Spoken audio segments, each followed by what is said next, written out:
বাজান এবার আমার দিকে তাকাবেন আর চোখের পানি ফেলবেন।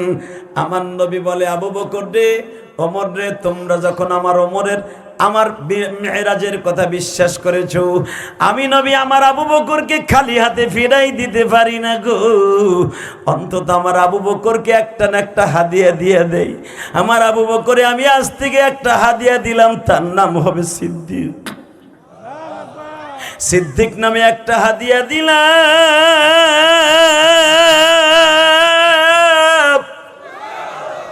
আবু বকর সঙ্গে সঙ্গে বলি, ইয়া রাসূলুল্লাহ, আমার সিদ্দিক উপাধি দিলেন, এই নামের উপাধি কি আমি পাই গো নবী?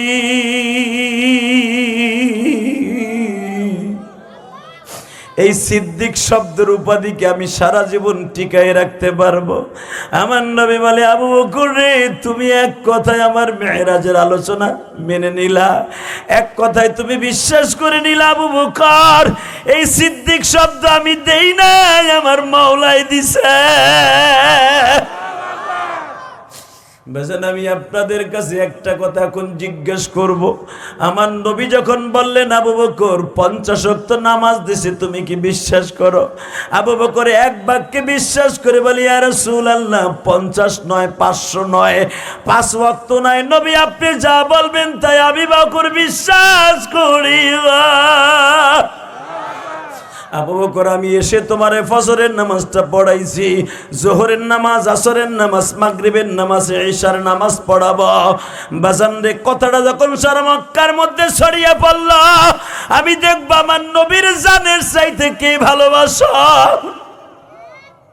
আবার বিশ্ব নবী ফুপির বাসায় বসে কান্দে আর বলে, ফুপিরে, 5 ওয়াক্ত নামাজ কবুল হয়ে গেছে, 5 ওয়াক্ত নামাজ আজ থেকে রেডি হয়ে গেছে, 5 ওয়াক্ত নামাজ আমার উম্মাতের জন্য রেডি হয়ে গেছে, কিন্তু আমি কেন কান্দি জানো নি রে ফুপু?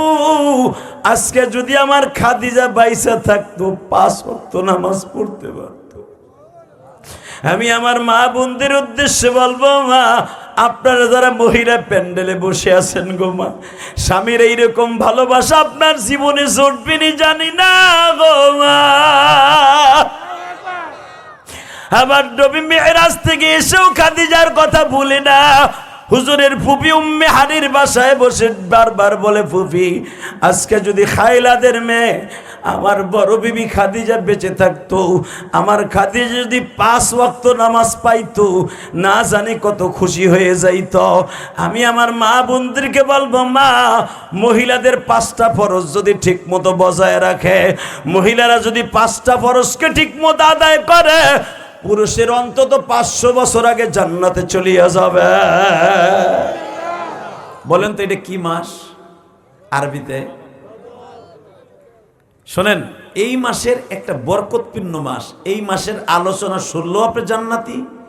এই মাসে যদি একটা আমলি কাজ করেন, আল্লাহ পাক আপনার অন্য মাসের থেকে 10 গুণ বেশি সওয়াব দান করবে। কেউ যদি এই হাদিসটা পড়ে, আল্লাহ তারে 1 বছর হায়াত বাড়ায় দিবে।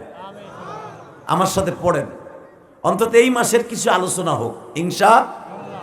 আগামী বছর বেঁচে থাকবেন কিনা আমি জানি না, তবে আমি একটা গ্যারান্টি দিয়ে যাই, যদি আপনি বেঁচেও না থাকেন, কিয়ামতের মাঠে বিশ্বনবীর গাড়িতে জান্নাতে যাবেন। সুবহানাল্লাহ, আরো জোরে সুবহানাল্লাহ। তোমার এই দুইটা চলে না? কো আমার কানে আওয়াজ দে, লিল্লাহি তাকবীর। এই যে কেবল সাল্লো মগায় কি ও আমারে বলো বুঝাই রে,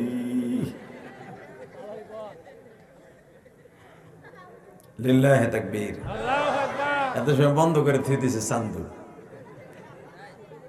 আল্লাহ, তবে আর মাইক ভালো, মাইক খুব সুন্দর মাইক, আমি বলবো না, মাইকের বদনাম বলবো না, আর সার্ভিসও ভালো, আলহামদুলিল্লাহ বলেন।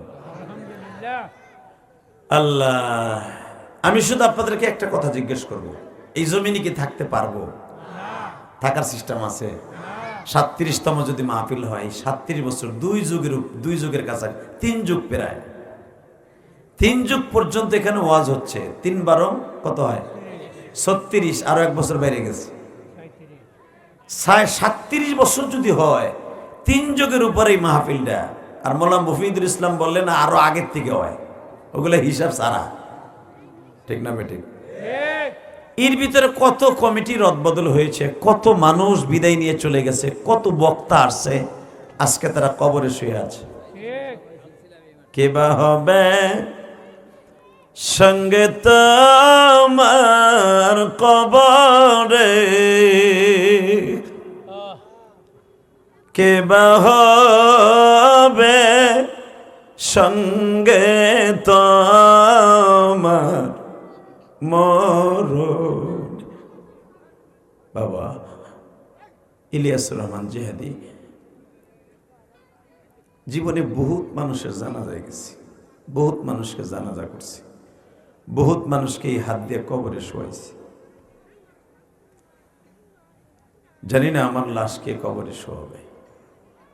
আপনারা যারা বসে আছেন, কত মানুষের জান মৃত্যু হতে দেখছেন।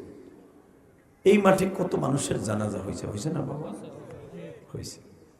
কত মানুষের জানাজা গেছেন, একবারও কি ভেবেছেন জানাজার সিস্টেমটা কেন চালু হলো? বিশ্বনবীর 3টা সন্তান জানাজা ছাড়া রাখছে, যেরকম মারহাবা। কয়টা? 1 নাম্বার হলো হুজুরের বড় ছেলে কাসেম, 2 নাম্বার হলো হুজুরের ছোট ছেলে মা খাদিজার থেকে যে আসছে মেজে ছেলে, তার নাম হলো কেউ বলেন আব্দুল্লাহ, কেউ বলে ইব্রাহিম, যেরকম মারহাবা। 2 নাম্বার হলো হুজুরের বড় মেয়ে জায়নাব। এই 3 জন মাক্কি জিন্দিগিতে মারা গেছে।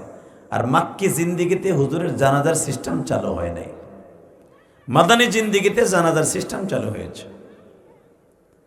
আমার নবী যখন জায়নাবের লাশটাকে কবরে রাখে, আমার নবী যখন আবুল কাসেম অর্থাৎ হুজুরের বড় ছেলে লাশটা কবরে রাখে, আমার নবীর কলিজাটা ছিঁড়ে গেছে।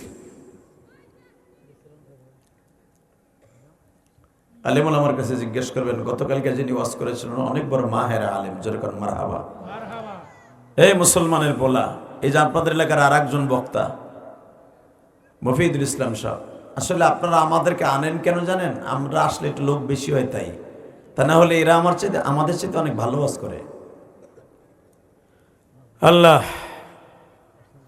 আমি জানি না এখন কার অন্তর থেকে 1 ফোঁটা পানি চোখ দিয়ে বের হবে। খোদার কসম, আল্লাহ পাক তার কালামে হাকিমের মধ্যে বলেন, শোনেন আমি কোরআন আয়াতটাকে পড়ি। وَأَمَّا مَنْ خَافَ مَقَامَ رَبِّهِ وَنَهَى النَّفْسَ عَنِ الْهَوَى فَإِنَّ الْجَنَّةَ هِيَ الْمَأْوَى।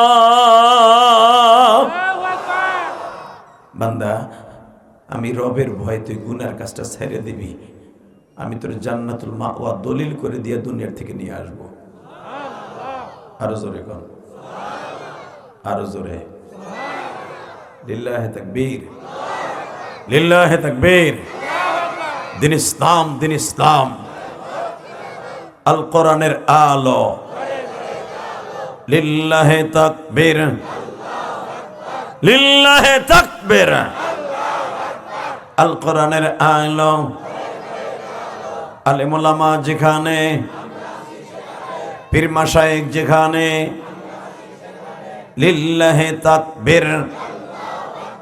কি সুন্দর আপনারা বলছেন আল্লাহু আকবার। আপনি কি জানেন এই আল্লাহু আকবার যারা বলবেন জীবনে হাড়ের মধ্যে কোনো সমস্যা হবে না? আল্লাহু আকবার জোরে বলেন তো।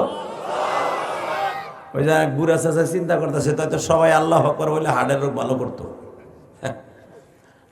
আসলে আমাদের ঈমান যদি ঠিক থাকে হাড়ের রোগ ঠিকই ভালো হবে, ঠিক না বে ঠিক? আজ থেকে 40 বছর আগে শুনছেন যে হার্ট অপারেশন হয়েছে, হার্টে রিং বসাইছে। এই যে আমাকে বাপ চাচার দাদার দাদারা হার্টে কি ঔষধ এটা বুঝতোই না, ডায়াবেটিস কি জিনিস এটা জানতোই না। কথা কর না কেন?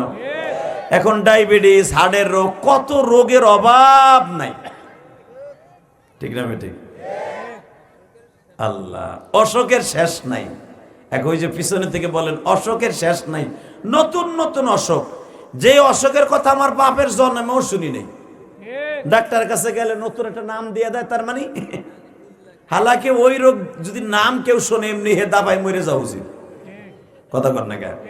বেগম জিয়ার এমন এক অসুখের কথা বলছে ডাক্তারে, যে অসুখের কথা কেউ শুনে নাই জীবনেও।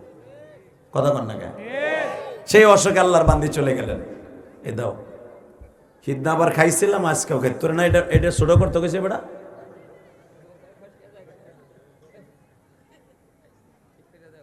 ওর মাই কই যে ওয়াজের দিনে হেনে আমি জখম করে গেছি, আজকেও তাই ওই বোধে এনে আল্লাহ হেফাজত করুক। জোরে কোন আমিন, আরো জোরে কোন আমিন। তাহলে বাবা আমি আপনাদের সকলের কাছে এখন দাবি রাখি, আল্লাহ বলতেছেন যারা আমার ভয়ে পাপের কাজ ছেড়ে দিবে, ও আম্মা মান খাফা মাকাম রাব্বিহি ওয়া নাহান নাফসা আনিল হাওয়া ফাইন্নাল জান্নাতা হিয়াল মাওয়া। এটা কি আমার কথা না কোরআনের কথা? আমার ভয় পাপের কাজ ছেড়ে দিবা, আমি রব তোর জান্নাতুল মাওয়া দলিল করে দিব।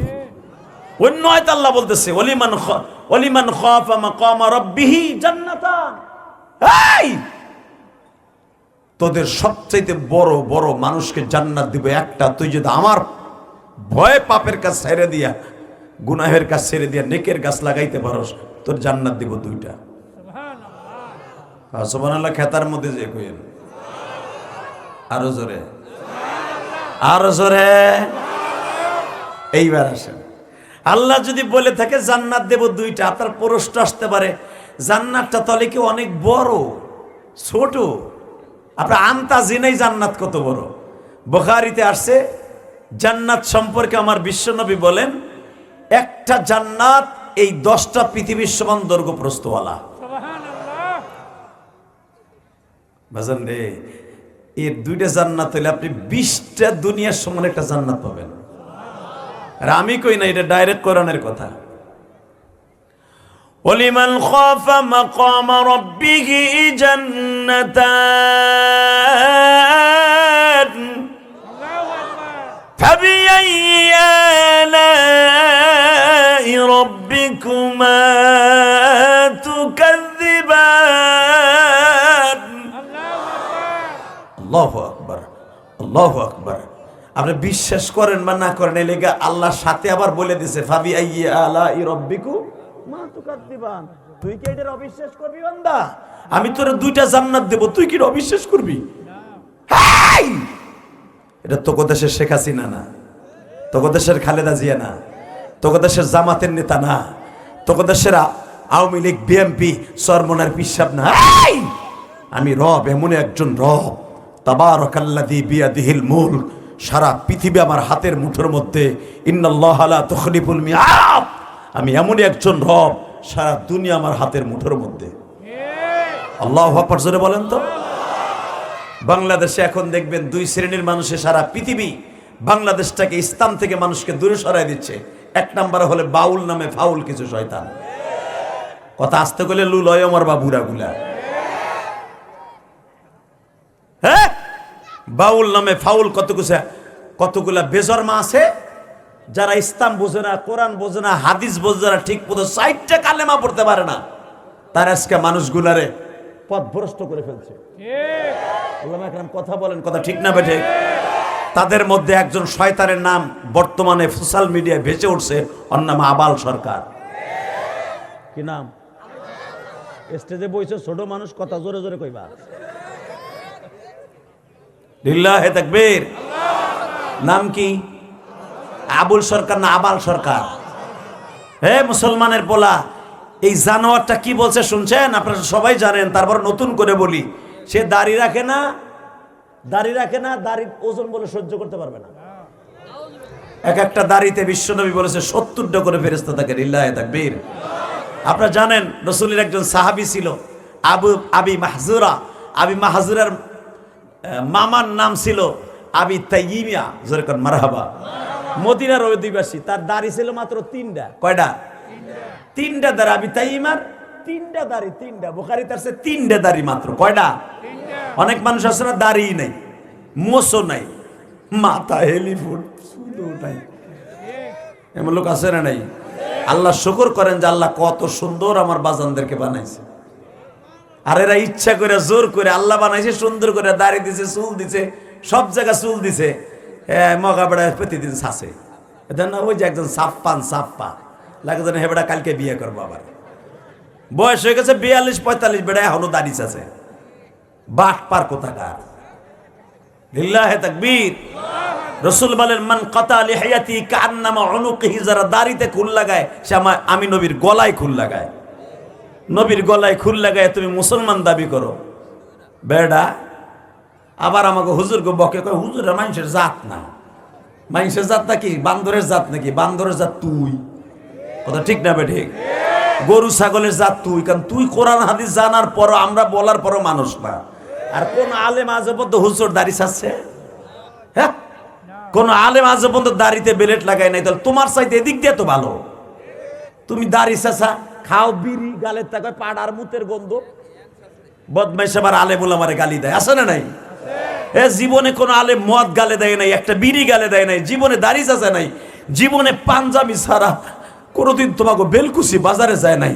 এই তোমাদের এই বাজারে কোনোদিন একটা আলেম সেন্ডু গেঞ্জি গাই দিয়ে, এমনকি হাতালা গেঞ্জি গাই দিয়েও বাজারে যে ডাটা আর পুঁইশাক কেড়ে নাই। আর তুমি বেটা বুড়া এখনো শার্ট গাই দিয়ে মোয়াগায় রাস্তা দিয়ে হাঁটে, কথা কন না কেন? লাগাতে বুড়ার যৌবন যৌবন হয়েছে বুড়াটা। আবার ও আলেম ওলামারে বকে, লিল্লাহে তাকবীর। যারা আলেমকে বকা দি ভাই কোরআন হাতে নিয়ে বসি, তাদের বংশে আলেম হবে না। আমার কাছ থেকে মাসলা নেবে না। কোনদিন তোমাদের সন্তান নাতি পোতা কোনদিন আলেম হবে না, আমি গ্যারান্টি দিয়ে গেলাম আমার বিশ্বনবীর কথা। যদি সন্তান আলেম বানাইতে চান, আলেমদেরকে কদর করবেন। আল্লাহ কবুল করে, হুজুর করে আমিন। তাহলে এবার আমার দিকে তাকাবেন আর চোখের পানি ছাড়বেন, ইনশা। যারা দাড়িগুলো ছাছেন, আজকে চোখের পানি ছেড়ে তওবা করে যান। এই কোরআন হাতে নিয়ে বসে যদি কালকে মৃত্যু হয়ে যায়, অন্তত আল্লাহর কাছে বলতে পারবেন, আল্লাহ কালকে কাইন্দে তওবা করছে, আমার মাফ করে দাও। ইমাম আবু হানিফা রাহমাতুল্লাহ বলেন, যারা দাড়ি আছে এরা দাড়ি রাখার পরেও 40 দিন পর্যন্ত কোনো দোয়া কবুল হয় না। চিন্তা করছেন আপনি? কত বড় মারাত্মক কথা। আর আপনি কিভাবে মনে করছেন ইসলাম আপনার বাপের? মন করা ডেলি দাড়িগুলো চাইছে, বাজারে যান, কি সুন্দর। ও বাবা, বউ কয় যে দাড়ি রাখতে কইছে, হুজুর রাখবা না? কয় দাড়ি রাখবো তুই মরার পরে। কয় কে? কয় তুই মরলে আর একটা ডুয়েল সিম লাগবো না? নাউজুবিল্লাহ বললেন না? তাকান এদিকে।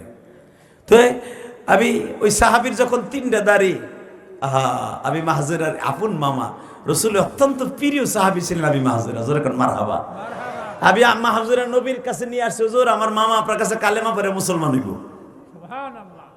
নবী তারে কালেমা পড়াইয়া এই কপালে 2টা সুমা দিলেন। সুমা দিয়া হাতটার এইভাবে শাহাদাত আঙ্গুলের সাইফা ধরে বলে, তুমি আজ থেকে বলো ইসলামকে তোমার জীবনের চাইতে বেশি ভালোবাসবা। সুবহানাল্লাহ কইলেন না? রাসূলের প্রিয় সাহাবী বললেন, হুজুর জীবন দিব, ঈমান দিব না। হুজুর আমারে যদিও দেখতেছেন ছোট মানুষ, আপনার প্রিয় সাহাবী, অত্যন্ত কলিজার টুকরা মামা। আমি এতদিন কালেমা কেন পড়ি নাই জানেন? কেন পড়ি নাই? একটা মাত্র কারণে, আমি অনেক চিন্তা ভাবনা করে দেখছি যে আসলে কালেমা কি সত্য, মোহাম্মদ কি সত্য, মোহাম্মদের আল্লাহ কি সত্য। রিসার্চ করে চিন্তা ভাবনা করে তারপরে আমি কালেমা পড়ছি। আমার নবী বলে, এতদিন পর্যন্ত তুমি রিসার্চ করলা, কি পাইলা? আমি তাইমা বলি, ইয়া রাসূলুল্লাহ,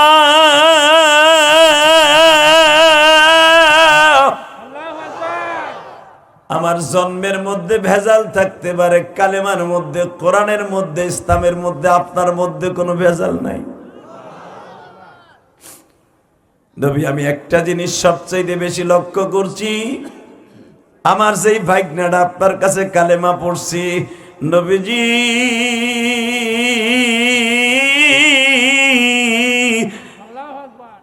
আমার এই ভাগ্নাটা অত্যন্ত খারাপ ছেলে ছিল। এই এত খারাপ ছেলে ছিল নবীজি,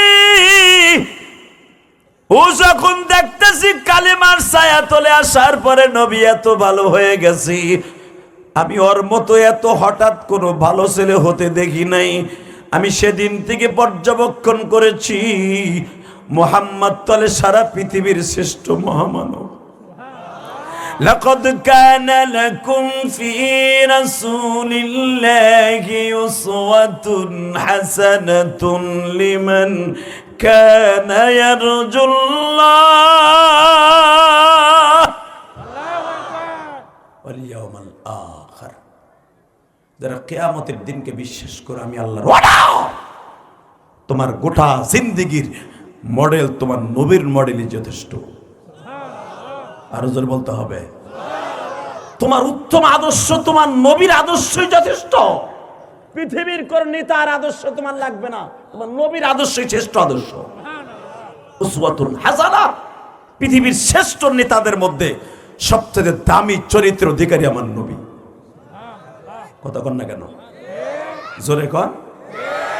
মন খারাপ, এই মাসে আওয়াজ দিবেন, আল্লাহ খুশি হইবে, আমিও খুশি। জোরে কন আমিন।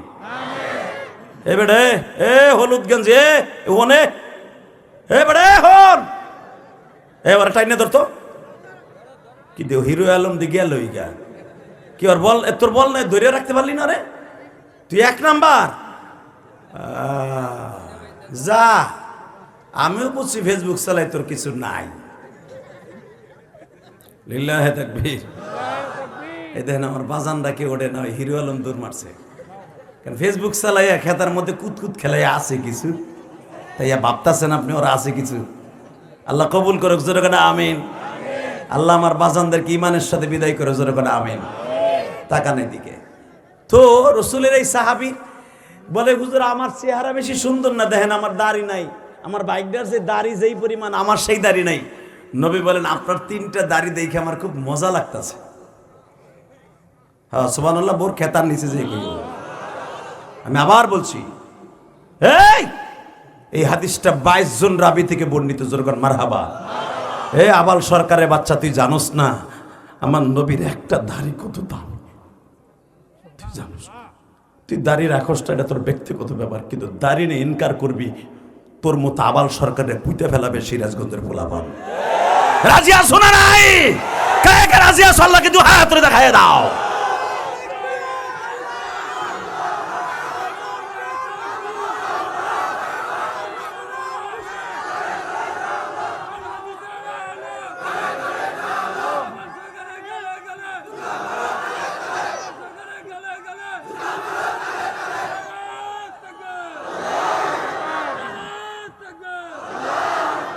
আল্লাহ যুবকের কণ্ঠকে হাউজে কাউসারের বিনিময়ে খরিদ করো।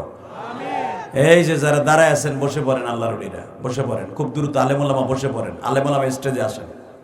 আরে এই যে বেড়ে ট্রাফিকের দায়িত্ব নিছিস তুই, এদিকে আয় হুন। তুই থাকবি না ভাগবি সিদ্ধান্ত, ভলান্টিয়াররা নাই, ওরা ধাক্কাই সিঙ্গেল ধাক্কা দিয়ে রাস্তা রয়ে বেঁচে খেদা। লিল্লাহে তাকবীর। জামাই বাবু একবারে সাদা পায়জামা জামা ফুইরে একের সেরি চাদর গায়ে দিয়ে কিভাবে হাসতেছে কারায় কারায় মগাটা, পকেটে হাত দিয়ে দেয় না, কি স্টাইলটা কি ওর। লিল্লাহে তাকবীর। আল্লাহর ওলি একসাথে বলেন, সর্বময় ক্ষমতার মালিককে। বাবাজান, দাড়ি রসুলের সুন্নাত না? আপনি জানেন দাড়ির সুন্নাত? এই আলেম ওলামার কাছে জিজ্ঞেস করেন, দাড়ি শেয়ারে ইসলাম, এটা রাখা ওয়াজিব। এটা রাখা কি? যদি দাড়ি ছাড়া ইমামতি জায়েজ থাকতো, এই হুজুর অন্তত দাড়ি এক মুষ্টির নিচে কাটতো, এক মুষ্টি পর্যন্ত রাখা ওয়াজিব। সুন্নাত যতটুকু, এই যে এক মুষ্টির পরে যেটুকু বাওয়ানো, এটুকু হলো সুন্নাত। এই বাওয়ানো টুকরো নিয়ে কয় পুরা দাড়িরে কয় সুন্নাত। হাদিস জানে না, কিচ্ছু জানে না। এক মুষ্টি পরিমাণ প্রত্যেকটা মুসলমানের জন্য রাখা ওয়াজিব। লিল্লাহে তাকবীর। কারণ এটা শেয়ার ইসলাম, শেয়ার ইসলাম, এটা রাখা ওয়াজিব। কোন কোন তবকা এটা ফরজ হয়ে যায়। ফতোয়ার প্রত্যেকটা কিতাবে আসছে, যারা দাড়ি ছাইচা ফেলায় এদের পিছনে নামাজ জায়েজ নাই। আল্লাহ আমাদের হেফাজত করুক, জোরে কাটা আমিন। এইবার আমার দিকে তাকান তো, ওই সাহাবীর 3টা দাড়ি থাকার কারণে ওই সাহাবী রাসূলের সামনে যাইতে লজ্জা লাগে। কেবল সর্বপ্রথম কালেমা পড়ছে তো, আর নবী যখন যায় তার 3টা দাড়ি দেখে আপনি রাগ করেন না, এইভাবে 3টা দাড়ি ধরে নবী এরকম চুমা খায়। আমার নবী চুমা খায়, বাবা আমি ধরি একটু, এইভাবে চুমা ধরে আলেমের বাবা যেরকম মারহাবা, এরকম 3টা দাড়ি ধরে নবী চুমা খায়। নামাজের পরে হে বসে দেখে মুসকে হাসে দিয়ে চুমা খায়। 3 মিনিট টাইমে ওই 2 ব্যাটারি 2 জায়গা কর, ওই লালটা ওদিকে দেখা, হ্যাঁ ঠিক আছে, লাল কালা এক জায়গায় ঝামেলা। লিল্লাহে তাকবীর। তোর অনেক শক্তি বাবা, খুব ভালো মানুষ। আরে খোঁচা দিস না, এই লালটার একটু পিছনে নেই, এই যে মাঝখানটা, হ্যাঁ এটা পিছনে নেই। হ্যাঁ এক হাত করে ফাঁক রাখ, তাহলে ঠিক থাকবো, নাহলে তোরা ঠিক থাকতে ওয়াজ শুনতে পারবি। এই যে আবার নিচে বইছে ওইটার, আবার তোমার পিছনে না ভাই, তোমার পিছনে ওইটারে হ্যাঁ ঠিক আছে, ওইটা না, ওইটা ঠিক আছে, এই যে এইটা, হ্যাঁ নাও ছেলেটা ভদ্র থাক, ওখানে থাক থাক থাক, যেরকম মার হাবা বাজান। এই বাচ্চাগুলারে কখনো মারবেন না, নবী এদেরকে আদর করতেন। তবে এদেরকে মসজিদে নববীর ভিতরে আলেম আলেমের কাছে জিগাবেন, এরা যখন মসজিদে আসতেন বিশ্বনবী বড় বড় সাহাবীদের মাঝখানে খাড়া করে দিতেন যেন নামাজে ডিস্টার্ব না করে। আবার রসুল ওই বাচ্চাদেরকে আসতে না করতেন যারা একবারে কিচ্ছু বুঝে না, যেরকম 5 বছর 6 বছর, ওদেরকে আনতে হুজুর না করতেন। কিন্তু 8 বছর 10 বছর নবী এই জন্যই বলছে, যখন তোমার বেসাল হবে অর্থাৎ তোমার বয়স 7 বছর হবে তখন তার নামাজের তাগিদ দাও। হাদিস আছে না নাই? 7 বছরের কথা হাদিস আছে। এই জন্য 7 বছরে বাচ্চা মসজিদে আনতেন। 7 বছরের নিচে আসলে সাহাবীরা নামাজের ফরজ নামাজে আনতেন না, এমনি নফল নামাজে আনতেন। নফল নামাজে দুষ্টমি করে দাদার সাথে করবো না বাপের সাথে করবো, ঠিক না বেটি? কিন্তু এর যদি ফরজ নামাজে আনে, কাতার দিয়ে দাঁড়াইলে ওরা দেখা কইতো, অনেক বুড়া সাহাবী আছে ছোট্ট বাচ্চা ইয়া দাদার কোলে বইয়া কইতো, দাদা তুমি কি করো? অনেক সাহাবীর নামাজের নষ্ট হয়ে যেত, খুশু খুজু নষ্ট হয়ে যেত। قد أفلح من زكاها وقد خاب من دساها كذبت ثمود بتقواها قد أفلح من زكاها। এই যে পবিত্রতা, নামাজের এই পবিত্রতা নষ্ট করার জন্য নবী বলতেন 7 বছরের নিচে বাচ্চা মসজিদে আনবা না, যদিও আনো অন্য সময় তুমি একা একা নামাজের সময় আনবা। জোরে কর মারহাবা। বাসান এবার আমার দিকে তাকান, ওই সাহাবীর যখন দাড়ি 3টা ধরে বিশ্বনবী মাঝে মাঝে এইভাবে লাড়াচাড়া করতেন আর চুমা খাইতেন। ও বাসান ওই সাহাবী বুঝতে পারে নাই গো, নবী আমারে দেখলে হাসে আবার দাড়ি ধরে চুমা খায়, মনে হয় আমার দাড়ি নবীর পছন্দ না। বাসান রে আস্তে করে যাইয়া প্রথম একটা দাড়ি উঠে ফেলছে। নবী আমার কয় কি ব্যাপার, তোমার দাড়ি কো আর একটা কো? ঠিক আছে যাও, এটা ঠিক করো নাই। পরের দিন চিন্তা করছে আরো 2টা আছে, 2টা উড়ে হেলাই, দোনোটা উড়ে হেলাইছে, একটাও নাই। বিশ্বনবীর কাছে আসরের নামাজ পড়তে যেয়ে নবী ডাক দিছে, ডাক দিয়ে বলে কি ব্যাপার তোমার দাড়ি কই? হুজুর আমার দেখলে আপনি হাসেন, এই লেগে আমি দাড়ি উড়ে ফেলাইছি। সাথে সাথে নবীর চেহারাটা ঘুরে ফেলছে, সাথে সাথে চেহারা ঘুরে ফেলছে। এবার দিলটা নরম করবেন, আমার নবী যদি কারো থেকে চেহারা ঘুরে ফেলতেন সাথে সাথে ওই মানুষটার পরে আল্লাহ বেজার হয়ে যাইতেন। এখন দাড়ি তো বাবা উঠাই ফেলাইছে, এখন ওইটা তো আর হইব না, হইব? পৃথিবীর এমন কোন বৈজ্ঞানিকটাই একটা চুল আপনার মাথায় কালো করে দিতে পারে? দিবে, রং কালো করে দিতে পারে, 2 দিন পরে দেখবেন গোড়া দিয়ে সাদা বাইরে গেছে। কথা ঠিক না বেঠিক? অথবা আপনার টাক মাথার ভিতরে পৃথিবীর এমন কেউ নাই একটা চুল আপনার ধানের গছার মতো গজায় দিতে পারে।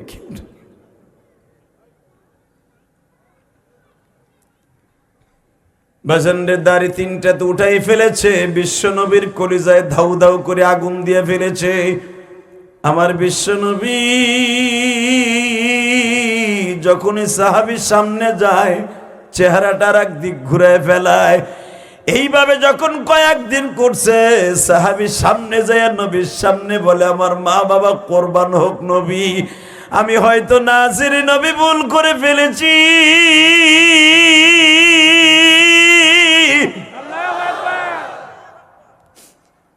আমি যখন বেঈমান ছিলাম তখন তো আমারে কত ভালোবাসতেন, আমি আমার ভাগ্নের সাথে আসতাম, কত ভালোবাসতেন, তখন তো আমার দাড়ি 3টাই ছিল। নবী অন্তত আপনার মনে কষ্ট দিছি, আল্লাহর মনে কষ্ট দিছি, আমারে মাফ করেন নবী। আমি আজ থেকে ওয়াদা দিছি আমি কোনোদিন দাড়ি উঠুক বা না উঠুক কোনোদিন আপনার মনে কষ্ট দিব না। আমার নবী বলে সাহাবীরে তুমি কি জানো তোমার এই 3টা দাড়ি ফেরেশতারা এইভাবে আঙ্গুল দিয়ে লড়াইতো। আমি নবী তোমার দাড়ির মধ্যে কেন আঙ্গুল দিয়ে লড়াচড়া করতাম জানোনি? আমি দেখতাম ফেরেশতারা এসে লড়াচড়া করতো, ওইটা দেখে আমি নবীর ভালো লাগতো, আমি আর হাসতাম। তুমি মনে মনে ভাবছো আমি টিটকারা দিয়ে হাসি? না গো সাহাবী, না, আমি কোনো মানুষের টিটকারা দিয়ে হাসি না। আল্লাহ যদি আমারে হাসতে কয় আমি হাসি। আল্লাহ আমারে হাসার জন্য পাঠায় নাই, আমি শুধু উম্মতের জন্য কাদার জন্য আসছি। আল্লাহ আমি জানি না এই মাজমার মধ্যে কার মা নাই, কার বাবা নাই গো, যাদের চোখ দিয়া পানি পড়বে জীবনে একটা বার হলো নবীর ওই চোখ দিয়ে স্বপ্নে দেখাইবা।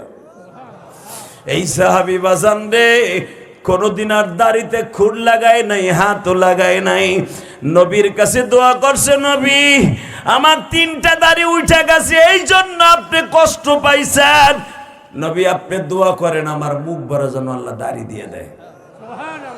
আরো জোরে কন। নবীর 3000 মুজিজার ভিতর উল্লেখযোগ্য মুজিজা এটা দেখবেন বুখারী শরীফ ফায়জুল বারীতে আছে। নবী সাহাবীর দাড়িতে এইভাবে ধরে একটা সুমা দিয়ে কয়, আল্লাহ ও ভুল করছে, আর মুখ ভরে দাড়ি দিয়ে দাও। সুবহানাল্লাহ। একজন মাত্র সাহাবী ছিল নবীর যুগে যার দাড়ি মৃত্যুর আগ পর্যন্ত একটা দাড়ি কাঁচা, একটা দাড়ি পাকে নাই, এবং যার দাড়ির মধ্যে পূর্ণিমার চাঁদের মতো জ্বলতো। দাড়ি জোরে কর মারহাবা। বাবা তাহলে দাড়ির দাম আছে না নাই? জোরে কর। আমি দেখতেছি আপনাদের চোখে পানি, ওই ভাইয়ের চোখে পানি। পৃথিবীতে দাড়িতে কেউ খুর লাগায় না, প্লিজ আপনার পাও দুইটা ধরছি, দাড়িতে খুর লাগায় না। যদি দাড়িতে খুর লাগানো জায়েজ থাকতো, আমি ইলিয়াস রহমান জিহাদির চেহারা যৌবনকালে খারাপ ছিল না, এখনো খারাপ না। এই হুজুরের চেহারা খারাপ না, ওই যে বক্তা সাহেব আপনার এলাকার ছিল ওনার চেহারাও খারাপ না। দাড়ি সাজলে যদি বাবা চেহারা নূর বাড়তো, আমরা চাইছে চেহারা নূর বাড়াইতাম। দাড়ি সাজে এই কোরআন হাতে নিয়ে বলছি, সেজন্য বিশ্ব নবীর কলিজাটা চাইছে। পৃথিবীর সব নবী ইন্তেকালের পরে আসমানে চলে গেছে, আমার নবী কোনোদিন আসমানে যায় নাই। দুনিয়ার সব নবী আসমানে চলে গেছে বাবা,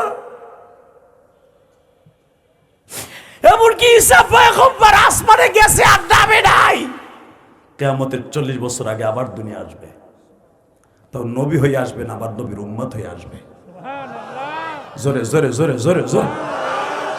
বাবা ঈসা আলাইহিস সালামকে আল্লাহ দিলে নবুয়তি দিতে পারতেন, কিন্তু দেবেন না কেন জানেন? আমার নবী খাতামান নবিয়্যিন, লা নবিয়্যা বা'দি, নবীর পরে আর নবী আসবে না। এই জন্য ঈসা নবীর নবী বলে পাঠাবে না, উম্মত বলে পাঠাবে। আবার আপনাকে 2টা পাও ধরছে, এখন চোখের পানি ফেলবেন। এই বিশ্ব নবী এই মাসের গতকালকে, জোরে করেন মারহাবা। কবে? বাংলাদেশের টাইম পরশুদিন জোরে করেন মারহাবা। পরশুদিন আল্লাহর বাড়ির থেকে ঘুরে এসে কাবাঘরের দরজার সামনে আমার নবী টিক লাগায় বসে রয়েছে, মনে মনে ভাবতেছে কার থেকে শুরু করব, কারে প্রথম বলবো, কোন বেঈমানকে দাওয়াত দিয়ে বলবো যে আমি আল্লাহর লগে আজকে দেখা করেছি, কার কাছ থেকে স্টার্ট দিব। নবীটি চিন্তা ভাবনা করতেছে। আর কাবাঘরের দরজার সাথে আপনারা জানেন যারা হজ করছেন, মুসাল্লাই নবী, এখানে 5খানা পাথর আছে লাগানো। কয়টা? জোরে কন। কাবাঘরের দরজার সোজা ডাইন পাশে, মেজাবে রহমাতের ডাইন পাশে, কাবা হাতিমের বাম পাশে 5টা পাথর লাগানো আছে, দেখবেন 5 রঙের। একটা হলো হলুদ বর্ণের, একবার হলুদ না, যেরকম মারহাবা। আর একটা হলো ডাইরেক্ট কালো, আর একটা হলো মেটে মেটে, আর একটা হলো লাল, আর একটা পাথর হলো একবারে লালও না কালাও না, এরকম 5টা পাথর এখানে লাগানো আছে। এটাকে বলা হয় মুসাল্লাই নবী, অর্থাৎ এইখানে দাঁড়ায় জিব্রাইল আমার নবীরে মেরাজ থেকে আসার পরে নামাজ শিখাইছে। আল্লাহ সুবহানাহু ওয়া তাআলা আসতে কবে গো বাড়ি ঘর তুমি চিনো? আরো জোরে।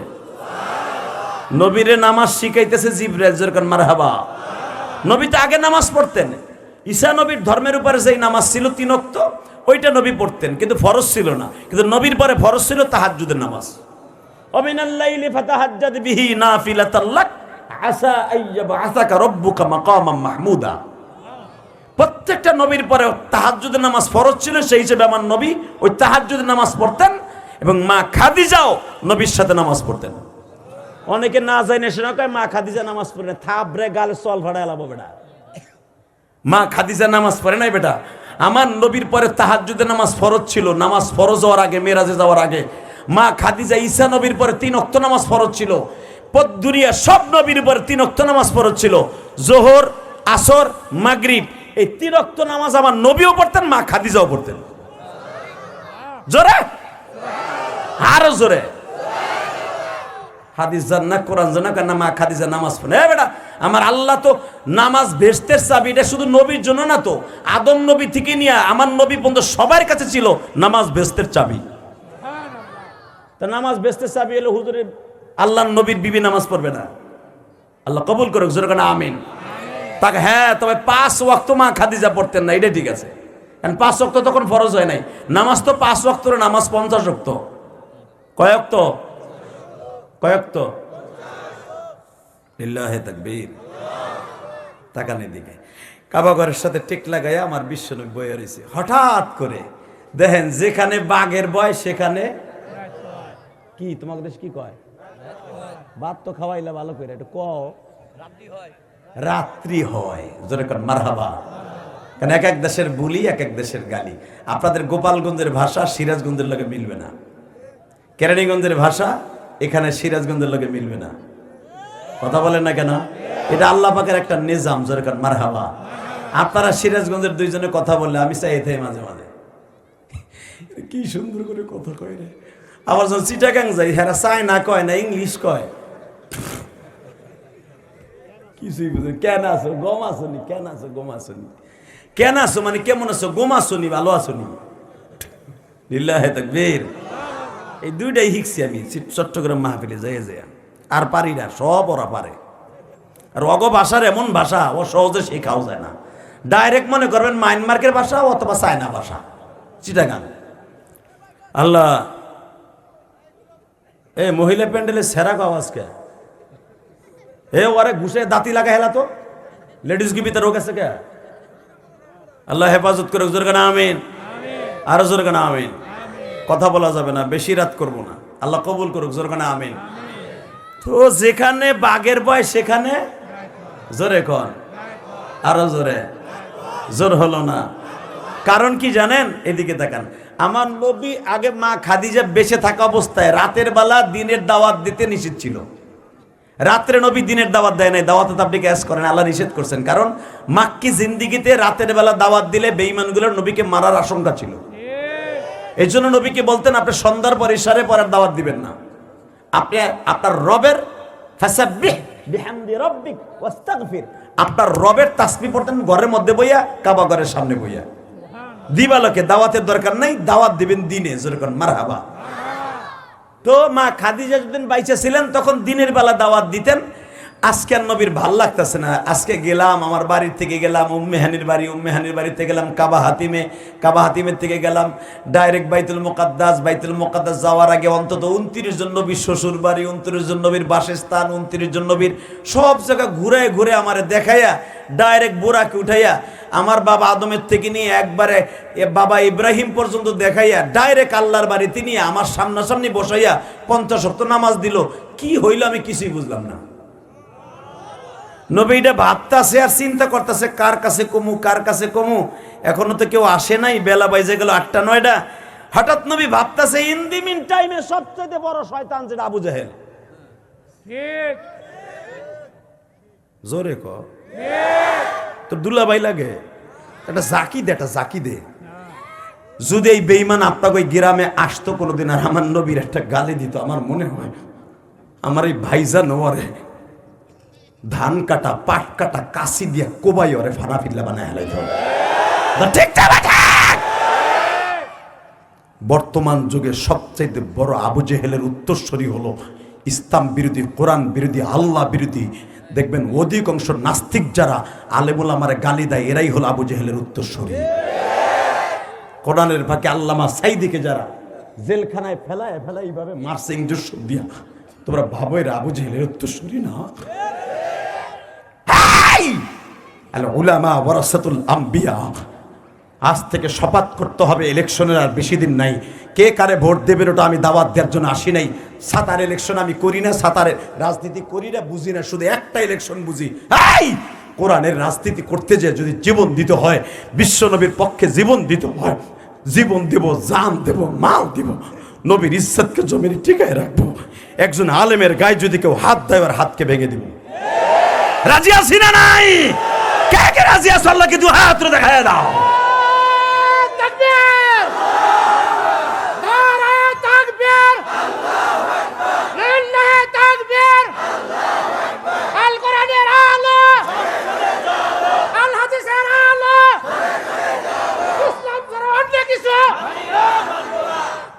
লিল্লাহি তাকবীর। একজন বক্তায় তাকবীর দিয়েছে, দেখছেন আপনি? আল্লাহ কবুল করেন, জোরে আমিন। এবং এলেমওয়ালা বক্তা, খালি ঢোল না। কথা বললে বুঝি তার ভিতরে কার ভিতরে এলেম আছে, কার ভিতরে এলেম নাই। হে মুসলমানের পোলায় দিকে তাকাও। হে ইসলাম ছাড়া অন্য কিছু মানি না, এই কথাটা বলা ওই রকম ফরজ যেরকম ভাবে চন্দ্র সুন্দু ফরজ। কথা কন না কেন? ইসলাম ছাড়া অন্য কিছু, ইসলাম ছাড়া অন্য কিছু মানবো কেন? আমি মুসলমানের ঘরে জন্ম নিয়ে ইসলাম ছাড়া অন্য কিছু মানবো কেন? কথা কন না কেন?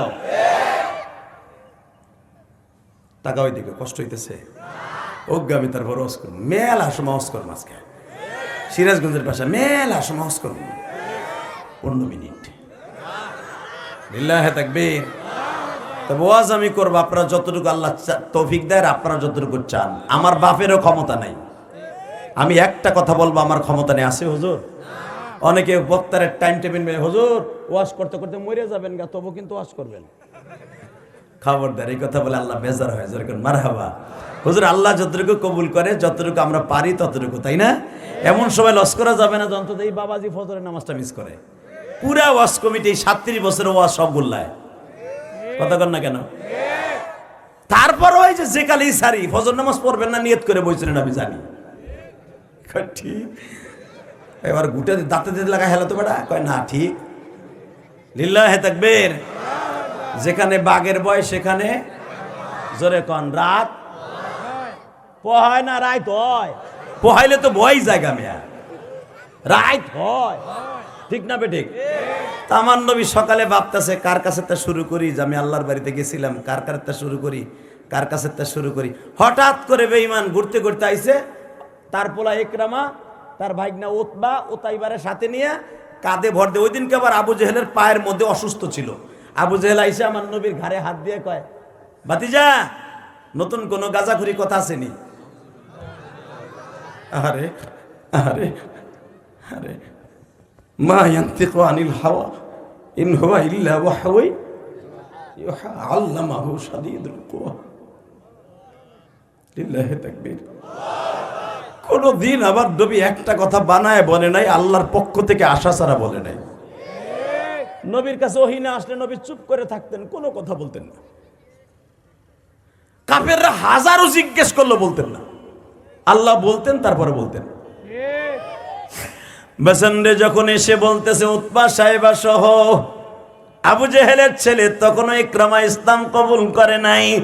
আস্তে করে নবীর পিঠে হাত দিয়ে বলে, ভাতিজা তুমি যে বানায় বানায় অনেক কিচ্ছা কও, ওইরকম কোন কিচ্ছা আইসেনি। গত সপ্তাহ, তার আগের সপ্তাহে ইউসুফ নবীর ঘটনা কইলা, ইউনুস নবীর ঘটনা কইলা, কি সুন্দর বানায় বানায় পুতির মতো কইলা। তাও কোরআনের আয়াত দিয়ে তুমি কইলা, নাহনু নাকুসসু আলাইকা আহসানাল কসাস বিমা আওহাইনা হাদাল কোরআন ইন কুনতা মিন ক্বাবলিহি লামিনাল গাফিলিন। তুমি কইলে আমরা গাফেল, আমরা জানি না। আল্লাহ জানাইলে জানি। তোমার আল্লাহ জানাইছে সূরা ইউসুফের কি সুন্দর ঘটনা ফাস্টুলা শুনাইলা। ভাতিজা একটা কথা কই কি, নাহনু নাকুসসু আলাইকা আহসানাল কসাস, তোমার ভাষায় নাহনু নাকুসসু আলাইকা আহসানাল কসাস, এরকম কোন ভালো ঘটনা আসেনি, শুনাইবানি। হঠাৎ করে আমার নবী মুস্কি হাসে দিয়ে কই, চাচা ইউসুফ নবীর ঘটনা তো উপন্যাসের মতো, আর আজকে যেটা শুনাইতে পারি, আপনি শুনলে যদি ধৈর্য ধারণ করে শুনেন, শুনাইতে পারি যেটা শুনলে আপনার শরীরের পশম খাড়া হয়ে যাবে। লিল্লাহি তাকবীর। আবু জেহেল তো কোরআন বুঝতেন, বুঝতেন না? বুঝতেন, কিন্তু আমরা মুসলমানই বুঝতাম না। আবু জেহেলের সর্বপ্রথম নবী এইভাবেই বললেন। শোনেন কি বলে কোরআনের ভাষা, সুবহানাল্লাযী আসরা বিআবদিহি লাইলাম মিনাল মাসজিদিল হারাম মিনাল মাসজিদিল হারাম ইলাল মাসজিদিল আকসা আল্লাযী বারাকনা হাওলাহু লিনুরিয়াহু মিন আয়াতিনা ইন্নাহু হুয়াস সামিউল বাসীর।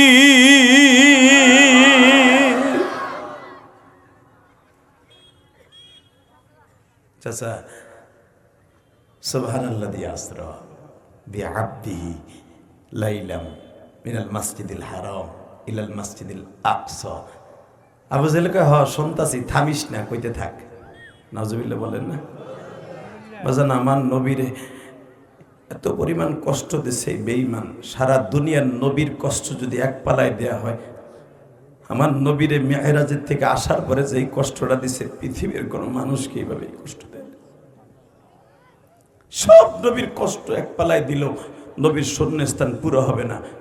বেঈমান যখন বলে হ্যাঁ বুঝলাম, কি কইলি তুই? সুবহানাল্লাহ দিয়ে আসরা, ওই পবিত্র সত্তা আবদিহি হির মারজা তার তোর দিকে তাকাই বলতে, আবদিহি তার প্রিয় বান্দা মুহাম্মদকে, লাইলান এখানে মারিফা না নাকেরা, অনির্দিষ্ট। লাইলান হলো নির্দিষ্ট, অনির্দিষ্ট কালের জন্য হয়। আর মারিফা হল যদি আপনার মারিফা ইসম লাগাইতে হয় নির্দিষ্ট কাল লাগে, আর অনির্দিষ্ট কালের জন্য, অনির্দিষ্ট সময়ের জন্য। তার বন্ধু মুহাম্মদকে কোনো টাইম টেবিল নাই। লাইলাম মিনাল মসজিদিল হারাম ইলাল মসজিদিল আকসা, মসজিদ হারাম থেকে মসজিদ আকসা পর্যন্ত চাচা আমারে নিয়ে গেছে। বারাকনা হাওলাহু লিনুরিয়াহু মিন আয়াতিনা। চাচা আমারে নেছে তো নেছে, সাথে আরো কিছু করছে। কি? আমার এখান থেকে একটা টান দিয়া মিশরে মুসা আলাইহিস সালামের যেখানে নীল নদের থেকে ফেরাউন তালাশ করে পাইছিল, লোহিত সাগরের ক্যানালে যেখানে ফেরাউনরে মারছিল, ওইখানে নিয়ে আমার 2 রাকাত নামাজ পড়াইছে। সুবহানাল্লাহ। যারা আস্তে কান বুঝে শুনে কইেন মিয়া। আবার আবু জেহেল কয় আর পরে কি? চাচা এইখান দিয়ে একটা টান দিয়া ইব্রাহিম নবীর বাড়িতে সেই হিব্রুনে নিয়ে গেছে। এখান থেকে দূরত্ব কত ভাতিজা? এইবার কানবেন। বলে এখান থেকে দূরত্ব হলো 1 সপ্তাহ লাগে যাইতে। তুই কয় মিনিটে গেলি?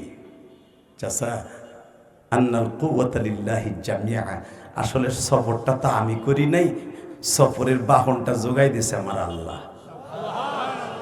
আমি যখন আপনাদের সাথে সিরিয়ায় যাইতাম চাচা, তখন আমি আবু তালেবের সাথে 12 বার সিরিয়ায় গেছি। 12 বছর বয়সে গেছি, 8 বছর বয়সে গেছি, 21 বছর বয়সে গেছি বিয়ের আগে। এরপরে মিলে জিলে খাদিজার বাড়িতে সহ 8 থেকে 10 বার আমি সিরিয়ায় গেছি। তখন তো আপনাদের সাথে 1 মাসের সময় লাগছে, 2 মাসের সময় লাগছে ব্যবসা শেষ করে আসতে। কিন্তু চাচা আমি গেছি আল্লাহর বাহনে, আল্লাহর বিমানে। এইটা মুসা আলাইহিস সালামের ওই জায়গার থেকে ইব্রাহিম আলাইহিস সালামের বাড়ি যাইতে মনে হয় 1 মিনিট। জোরে জোরে জোরে, আরো জোরে। আবু জেহেল চট করে উতবারে কয়, এটা কি মাইনসে সহ্য করতে পারে? ও কয় কি দেখতো। এইবার কানবেন, এবার দিলটা নরম করবেন। আমার বাপের বানানোর কথা না, সূরা বনী ইসরাইলের তাফসীর। আমার নবী কয় চাচা আমার কথাকে বিশ্বাস হয় না? আরে আমি বিশ্বাস করব কি? তোর বন্ধু আবু বকর ওমর কও 2 দিন আগে যার মাইয়াটা বিয়ে করছ আইসা রে, 6 বছরে মাইয়ারে বিয়ে করছ, যেটা কোনোদিন মানানো যায় না। এই তুই 6 বছরে মাইয়ার বিয়ে করলি কেমনে? তুই 53 বছরের বুড়া। আমার নবী কয় চাচা এই বিয়ের গটকালি আমি করি নাই, আল্লাহ করছে। ভাইজান এখন কানবেন। আমার নবী কোনোদিন নিজের সেক্সুয়ালের কারণে বিয়ে করে নাই। আমার নবী জীবনে কোনোদিন নিজের সেক্স মিটাবার জন্য কোনোদিন বিয়ে করে নাই। আমার নবীকে প্রত্যেকটা বিবাহ আল্লাহ নিজে করাইছে।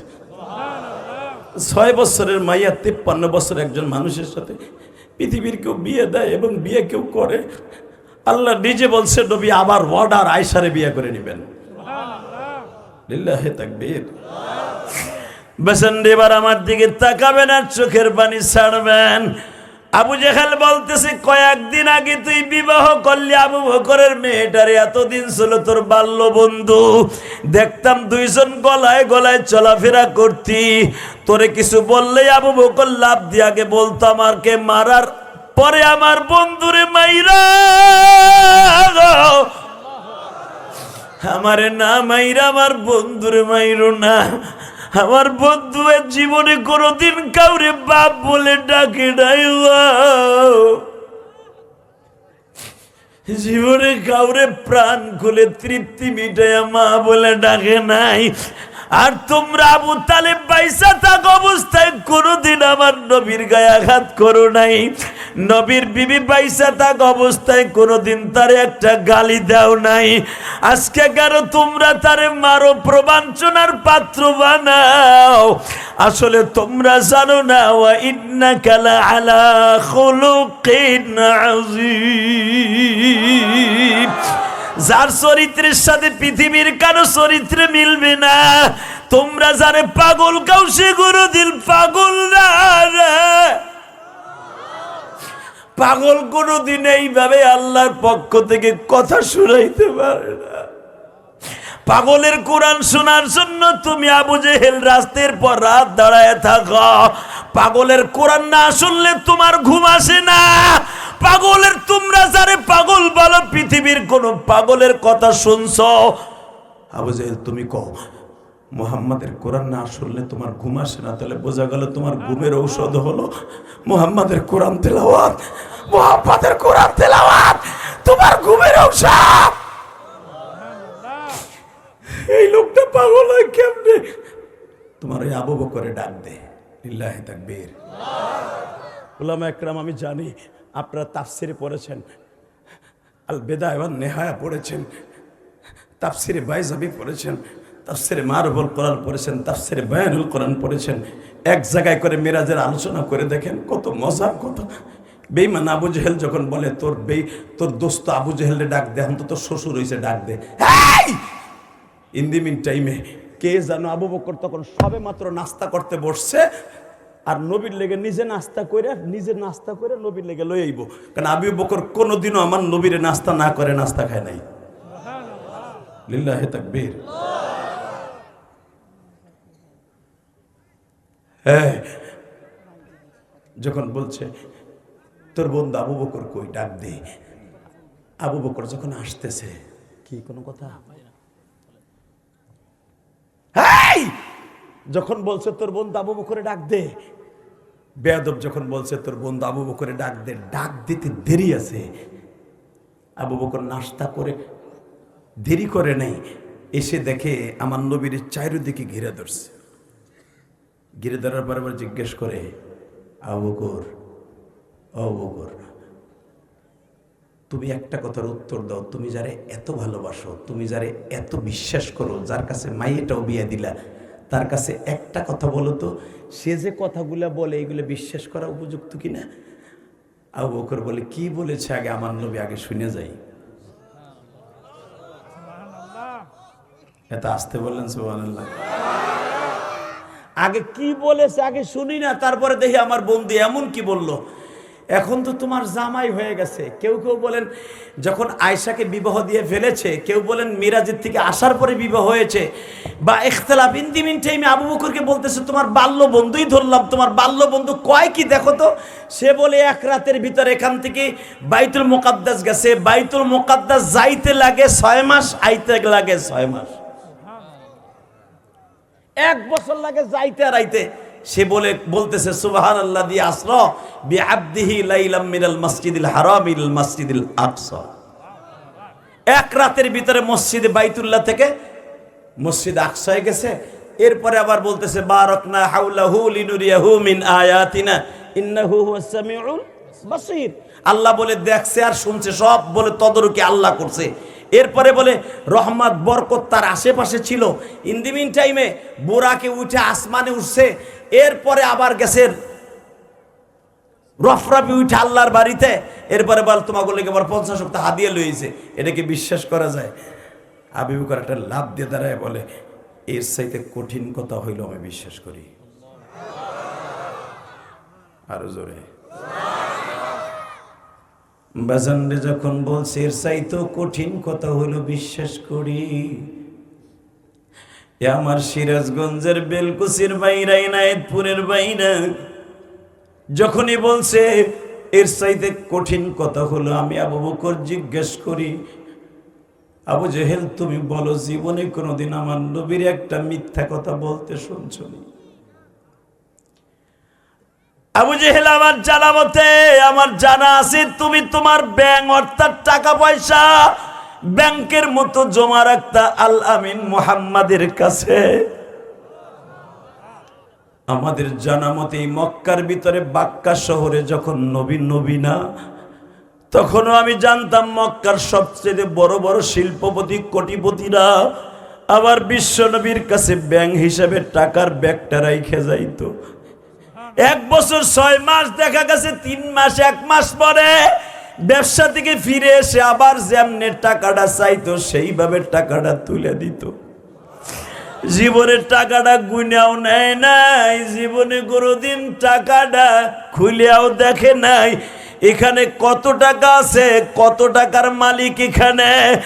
এত হাজার হাজার টাকা যদি সে কোনোদিন না ধরে, যদি তার ভিতরে কোনো লোভ না থাকে, এই মানুষটা কেমনে মিথ্যা কথা কয় তোমরা বলো। বাজান এই কথাটা বলতে দেরি আছে, বেঈমান একটা থাবা দিয়ে আমার নবীর কলার ধরে ফেলেছে। বাবা এ সিরাজগঞ্জ নাইটপুরের বাইরে আজকে 19শে জানুয়ারি আবার বউলারে দেখায় দেও। 19শে জানুয়ারিতে জীবনে আর কোনোদিন এই দেশে আসবে না গো বাবা, এই দেশে আর কোনোদিন আসবে না। 2026 সালে আজকে 19শে জানুয়ারি, এই দিনটাই রাতটা আর তোমার লাইফে আসবে না বাবা।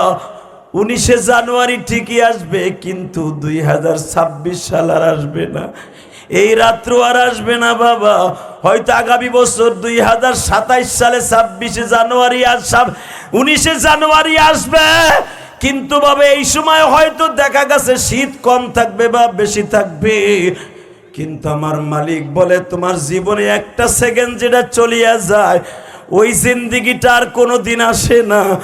ওই জিন্দিগিটারে দামি মনে করে যদি 1 ফোঁটা চোখের পানি ফেলো, ওয়া আম্মা মান খাফা মাকাম রাব্বিহি ওয়া নাহান নাফসা আনিল হাওয়া ফাইন্নাল জান্নাতা হিয়াল মাওয়া। আমার ভয় যদি গুনার কাজ ছেড়ে দেওয়ার চোখ দিয়ে 1 ফোঁটা পানি ফেলাও গো, আমি মালিক ওয়াদা দিলাম জান্নাতুল মাওয়া তোমার নামে দলিল করে দিব। আবার কলিজার টুকরা আলেম ভাইরা, বিশ্ব নবীর কলার যখন বেঈমান ধরে ফেলেছে, এইটা কোনোদিন বিশ্বাস করা যায় না। তুমি আল্লাহর বাড়িতে বেড়াইতে গেছো, পৃথিবীর কেউ বিশ্বাস করবে না। সঙ্গে সঙ্গে আমার নবী বলে, আবু বকর তুমি তাসদিক করো, বিশ্বাস করো কিনা? আবু বকর লাভ দিয়া বলে, শোন, আর হাম উম্মতি বি উম্মতি আবু বকরিন। এতদিন জানতি আবু বকর উম্মতের রহাম। আবু বকর কোনোদিন গরম হয় না, কিন্তু নরম জিনিসটা যখন গরম হয় পৃথিবীর কেউ তারে থাবাইতে পারে না। লিল্লাহি তাকবীর।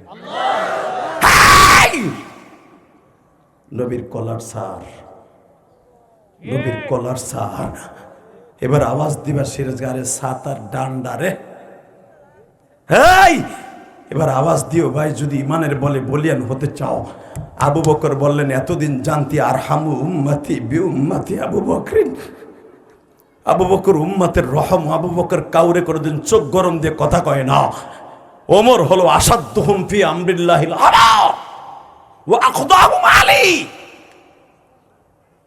আলীর বিচক্ষণতা দেখেছস, ওমরের বিচার দেখেছস, আবু বকরের কিচ্ছু দেখোস নাই।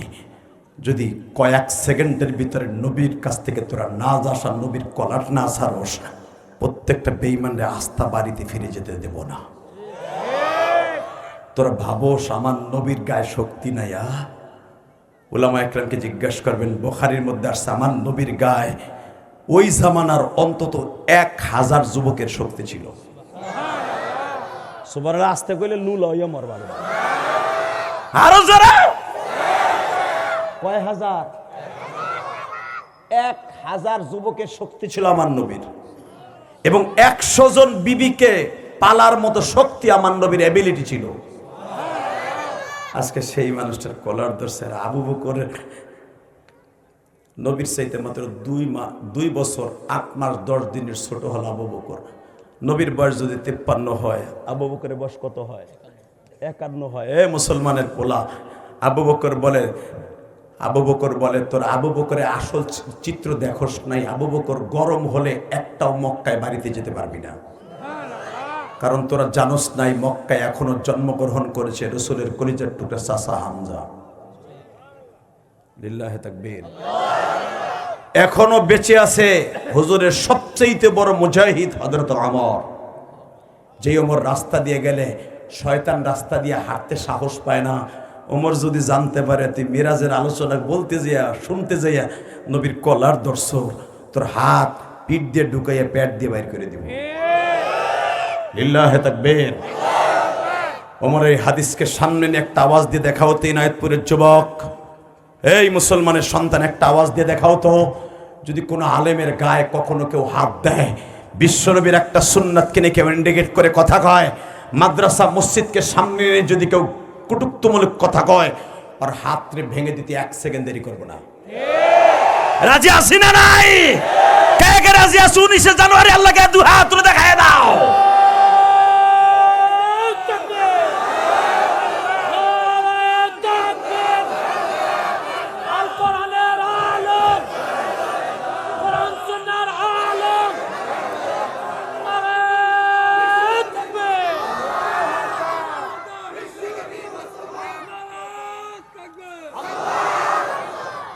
আসলে সিরাজগঞ্জ বেলকুচিটা হলো ইসলামের একটা দুর্গ, ঠিক না বেঠিক? জোরে গল, কষ্ট হইতেছে আর কয়েক মিনিট। আরে আপনারা জানেন না আমি আজকে কত দুর্বল, আপনারা নিজেরাও জানেন না। আমি বুঝতে দেই নাই, মৌলানা মুফিদকেও বলি নাই। জোরে কর মারহাবা। আমি আজকে আমার ভাইকে বলেছি, ওনার নাম জানি কি বক্তা, জাকারিয়া ভাইকে বলেছি, আপনাদের এই এলাকায় কিন্তু আর একটা বক্তা আছে জাকারিয়া নাটোরি নাকি, আপনার ভাই খুব বড় বক্তা কিন্তু, আলহামদুলিল্লাহ বলেন। আল্লাহ পাক হুজুরকে কবুল করুক, দরকার আমিন। আমি অনেক আগে তার ওয়াজ শুনতাম। আমি তখন মৌলানা পাশ করে ফেলেছি নতুন, তখন বক্তা হওয়ার উপযুক্ত আমি না। আমি জীবনে ভাবি নাই যে আমি বক্তা হব, কারণ লেখাপড়া করছি। জীবনে ফেল ডিভিশন কি এটা আমি ইলিয়াস রহমান জিহাদি দেখিনি, আলহামদুলিল্লাহ বলেন। আল্লাহ মেধা শক্তি অনেক ভালো দিয়েছিলেন, আমার মুখস্থ শক্তি অনেক বেশি, কিন্তু আমি হাফেজ না। আমি হাফেজের বাপ। যদি কেন আমি হাফেজের বাপ, কেন আমার 2 পোলা হাফেজ, আবু হাফেজ আমি। লিল্লাহি তাকবীর।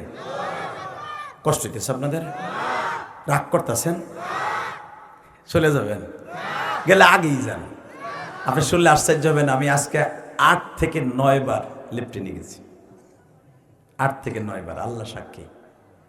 আমি এখানে এসে ওষুধ খেয়ে সেলাইন খেয়ে, ভাই মুফিদ ভাই দেখছে আমি নাস্তাও করি নাই, জিজ্ঞেস করেন, মরার মতো পড়েছিলাম, এত দুর্বল।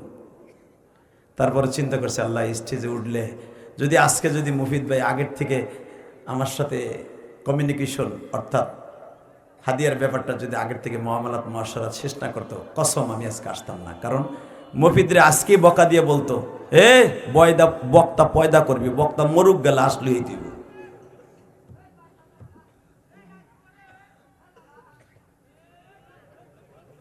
কি না আস্তে কথা দাদা ভাই, তুই ভালো ছেলে, তোর আব্বা খুব ভালো, তোর আব্বা জমিদার বংশের পোলা, তোর গায়ে শক্তি বেশি, তুই ইরিদানের চালের ভাত খাস না আমি জানি, তুই বানাম চালের ভাত খাস। মগ একবারও বুঝলি না যেখানে হাজার হাজার মানুষ তোর বাপের চাইতে বেশি দামি লোক এখানে বসা, ঠিক না বেঠিক? এই যে মোল্লা জাকারিয়া বসা, এই যে আর একজন বসা, এই যে মোল্লা বসা, তারপর সামনে তুই এমন ধরে শিক্ষা দিলি আমার মাইকি বন্ধ। সি সি সি সি সি একবার তোর আল্লাহর ভয়ও নাই। আল্লাহ হেফাজত করুক, যেরকম আমিন।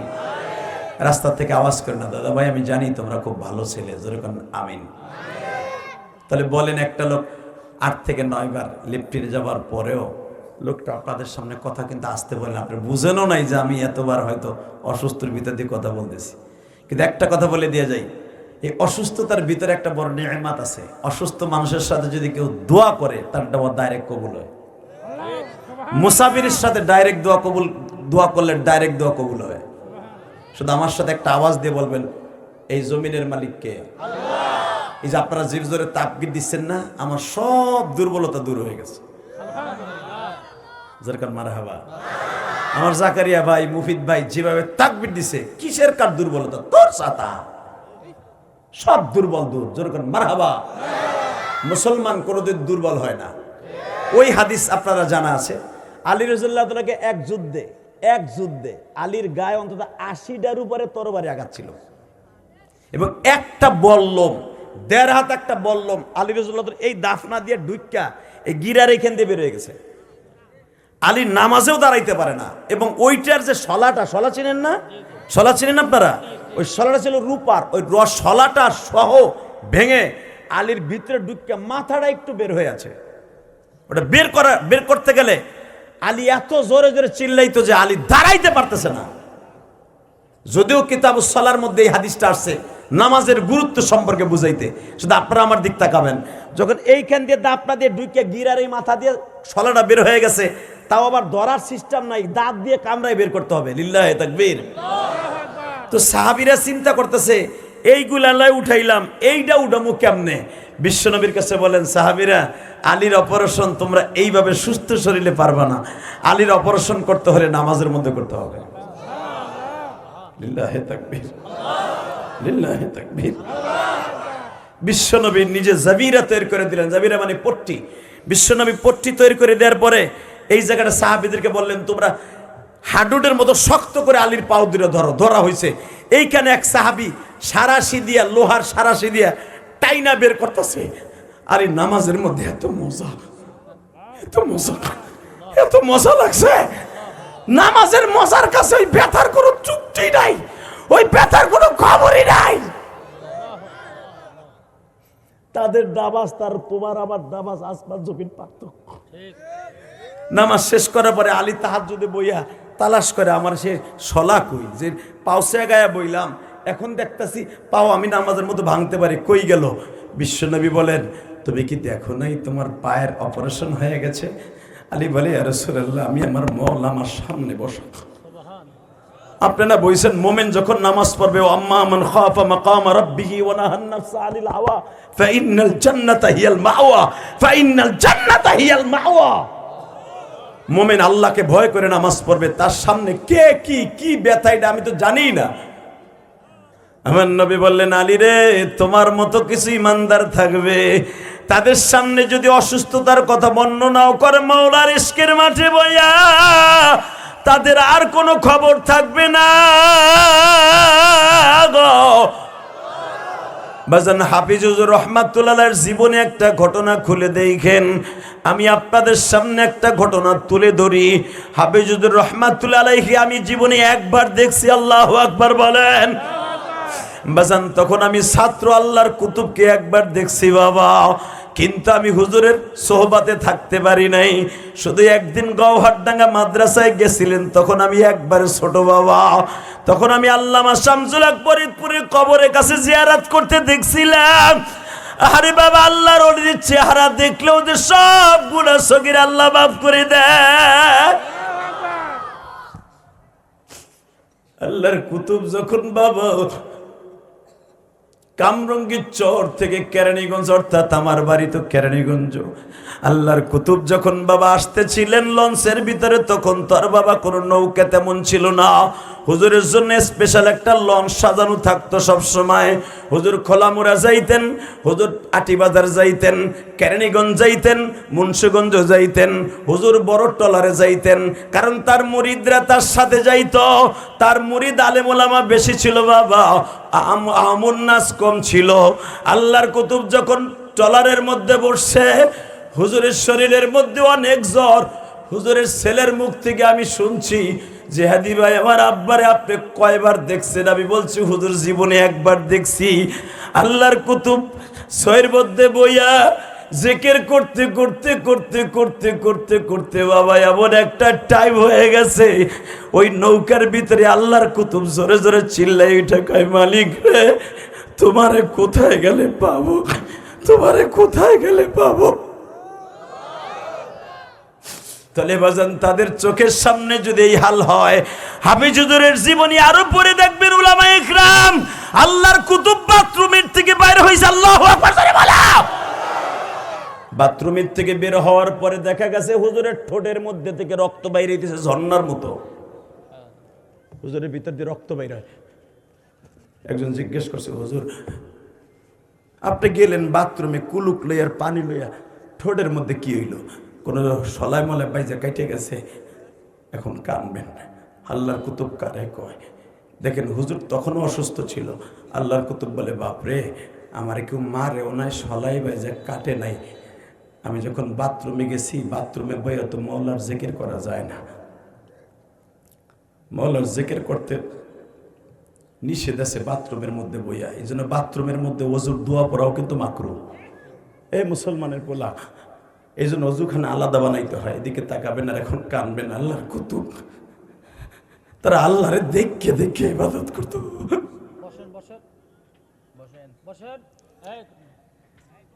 হে সিরাজগঞ্জ নাইতপুরের যুবক ভাইরা রে,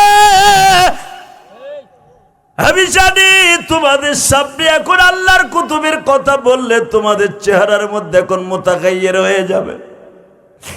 বাথরুমের থেকে যখন ঠোঁট বেয়ে রক্ত পড়তেছে, আল্লাহর কুতুব তার খাদেম জিজ্ঞেস করে, হুজুর আপনার ঠোঁটের মধ্যে কি হইল, রক্ত কেন? আল্লাহর কুতুব বলে, বাবা বাথরুমের মধ্যে মাওলার জিকির করা যায় না,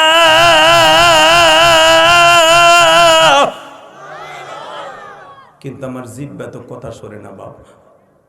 আমি বাথরুমের মধ্যে বইয়া দেখি, আমি জিহ্বারে বলতেছি তুই আল্লাহর জিকির করিস না। আমার জিহ্বা মনে মনে কয়, বাথরুমে কি আল্লাহ নাই? বাথরুমেও তো আল্লাহ আছে। হার হালাতে জিকির যে ব্যক্তি করবে সে কালেমার সাথে বিদায় নিয়ে চলে যাবে। আল্লাহর ভয় যার অন্তর আছে 24 ঘন্টা জিকির করবে। উযকুরুল্লাহ যিকরান কাসীরা ওয়াসাব্বিহুহু বুকরাতাও ওয়া আসীলা। সকাল বিকাল মাওলার জিকির করবা, 24 ঘন্টা জিকির করবা। এখানে তো বাথরুমের কথা নিষেধ নাই। জিহ্বায় কথা হলো না বাবা, কারণ বাথরুমের মধ্যে তো মুস্তাহাবের খেলাফ। সাথে সাথে আমি চিন্তা করলাম, জিহ্বা তো জিকির আরম্ভ করে দিছে। আমি সাথে সাথে জিহ্বারে দাঁত দিয়ে জোরে কামড়াই ধরছি যেন জিহ্বা জিকির করতে না পারে। বাবা আবার সামনের দাঁত আর পিছনের দাঁত এক হইয়া সারাশির মতো জিহ্বা ভুটা কইরা রক্তে লাল হয়ে গেছে। বাবা এটা আসলে আমার খোসা লাগে নাই। সমস্ত মুরিদরা চিল্লায় আর কয়, আল্লাহর কুতুব দেখ।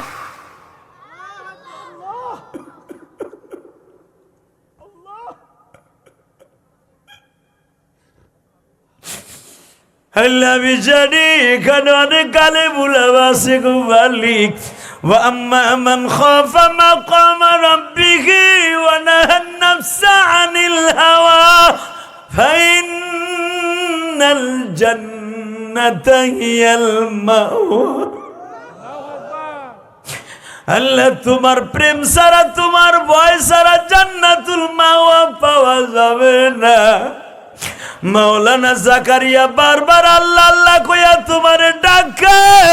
মাওলানা মফিদুল ইসলাম বারবার তোমারে আল্লাহ বলে ডাকে। কেন ডাকে মালিক? তোমার নবী যখন নামাজে দাঁড়াইতো, নবীর নামাজের কোরআন তেলাওয়াত তোমার কাছে এতই মজা লাগতো, তুমি আমার নবীরে বলতা, নবী জোরে জোরে তেলাওয়াত করেন, আমার খুব মজা লাগতেছে নবী।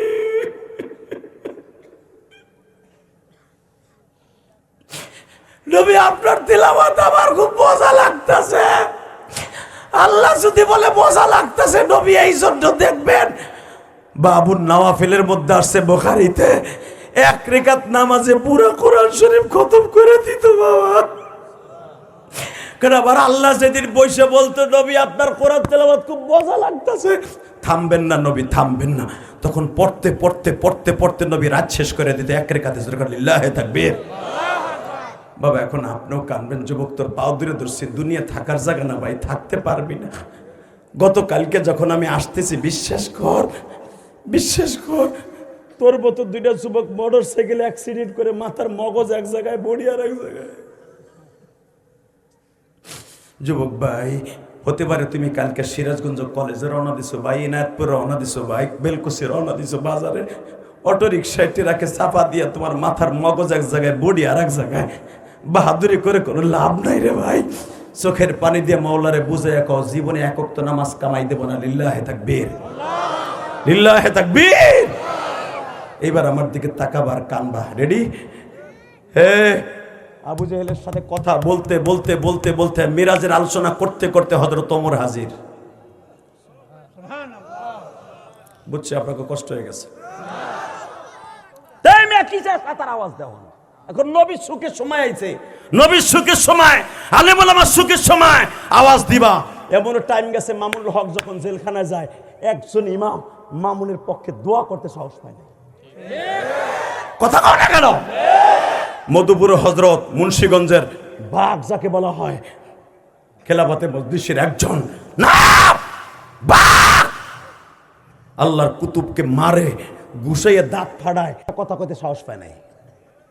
এখন তো যদি কেউ একটা আলেমরে গালি দেয়, আমার মনে হয় এখানে বেলকুসির পোলাপনের নাকশা মাকশা উড়াই দেবে। সে যদিও জাকারিয়া হয় আর আপনাকে মসজিদের ইমাম হয় আর মুফিদ হয়, কথা কর না কেন? এই সুযোগটা কে করে দিয়েছে?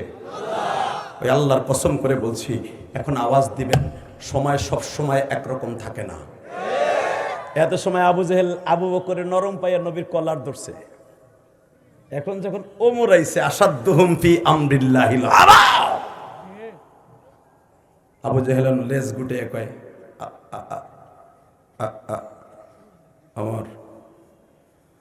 ওমর বলে, আগে বল নবীর মিরাজের আলোচনা শুনতে যে তুই কি কইছ?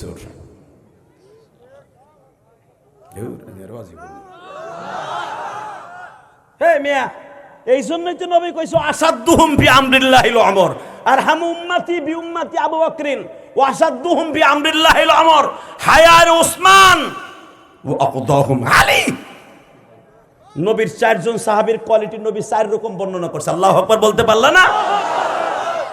ওমর কোন কথাবার্তা নাই, ওর ডাইরেক্ট অ্যাকশন। এই জন্য তো নবী ডাইরেক্ট হাদিস পড়ছে আসাদুহুম ফি আমরিল্লাহিল আমর।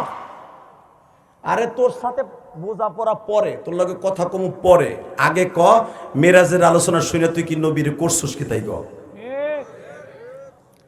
ওমর কয় কি করছস? আবু জেহেল কয় কিচ্ছু করি নাই, আমার কানে খবর গেছে, আমার কানে খবর গেছে, আমার বাড়িতে খবর গেছে, হারেস ইবনে যায়েদ আমারে বললেন তুই বল আমার নবীর কলার ধরছ। আপনারা জানেন বুখারীতে একটা কারজে হাসানের একটা হাদিস আছে, লিল্লাহি তাকবীর। এক বেঈমানের কাছ থেকে নবী রাষ্ট্র পরিচালনা করতে যাইয়া ওই জামানার দেড় শক, অর্থাৎ এই জামানার প্রায় 2,80,00,000 টাকা খন নিছিলেন। লিল্লাহি তাকবীর। 2,80,00,000 টাকা হুজুর ঋণ নিছিলেন দেশ চালাবার জন্য। তাহলে বোঝা গেল ডাক্তার ইউনূসও ঋণ করে, শেখ হাসিনাও ঋণ করছে, যে সরকার আসবে ওর ঋণ করব। কথা কর না কেন? ঋণ করা জায়েজ আছে, কিন্তু সময় মতো দেয়া ফরজ। ইউকরিদুল্লাহ করদান হাসানা, কোরআনে আছে না নাই? কর্জে হাসানা হবে, কিন্তু ওয়াদা ঠিক রেখে দিতে হবে। এ ভাই, এ নূরের ফেরেশতা ঢুকছে, আল্লাহর কোরআনের হাফেজরা ঢুকছে, এই স্বামী তুমি যাও গামিয়া, কোরআনের পাখিগুলা ঢুকছে। লিল্লাহি তাকবীর। এই দেখো কোরআনের পাখিগুলা কেমনে ঢুকছে, তাকাই দেখো, তাকাই দেখো মিয়া। আল্লাহু আকবার, আল্লাহু আকবার। এদেরকে দেখলে তো তোমার গুড়া কিরমিতে কামড়ানো শুরু করব। তোমরা তো বসতা পিছনে, কলেজের পোলাপন হলে পিছনে বসতো, আর দেখো ওরা সামনে এসে বসে, ফাঁকি জায়গাটা বসে গেছে। লিল্লাহি তাকবীর, লিল্লাহি তাকবীর, আল্লাহু আকবার। দিন ইসলাম, দিন ইসলাম, আল কোরআনের আলো সংসদে জ্বালো, আমার নেতা তোমার নেতা লিল্লাহি তাকবীর, আল্লাহু আকবার। কোরআনের পাখিরা আসছে, ভাল লাগে নাই? কোরআনের পাখিরা যখন রাস্তা দিয়ে হাঁটে, খোদার কসম আল্লাহর রহমত, বরকত, করুণা বৃষ্টির মতো নাজিল হতে থাকে। আল্লাহু আকবার জোরে বলেন তো, আল্লাহু আকবার আরো জোরে বলতে হবে। এই যে একটা মাসলা আপনাদের শিখাই দেয়, দেখেন কোরআনের পাখিগুলা কি সুন্দর। দেখেন এরা এখন দেখেন, এরা কিন্তু আগে ছুটি পায় নাই, আগে ছুটি পায় নাই। দেখছেন এরা মাবুদের সাথে টেলিফোনে কথা কইয়া তারপরে আইছে।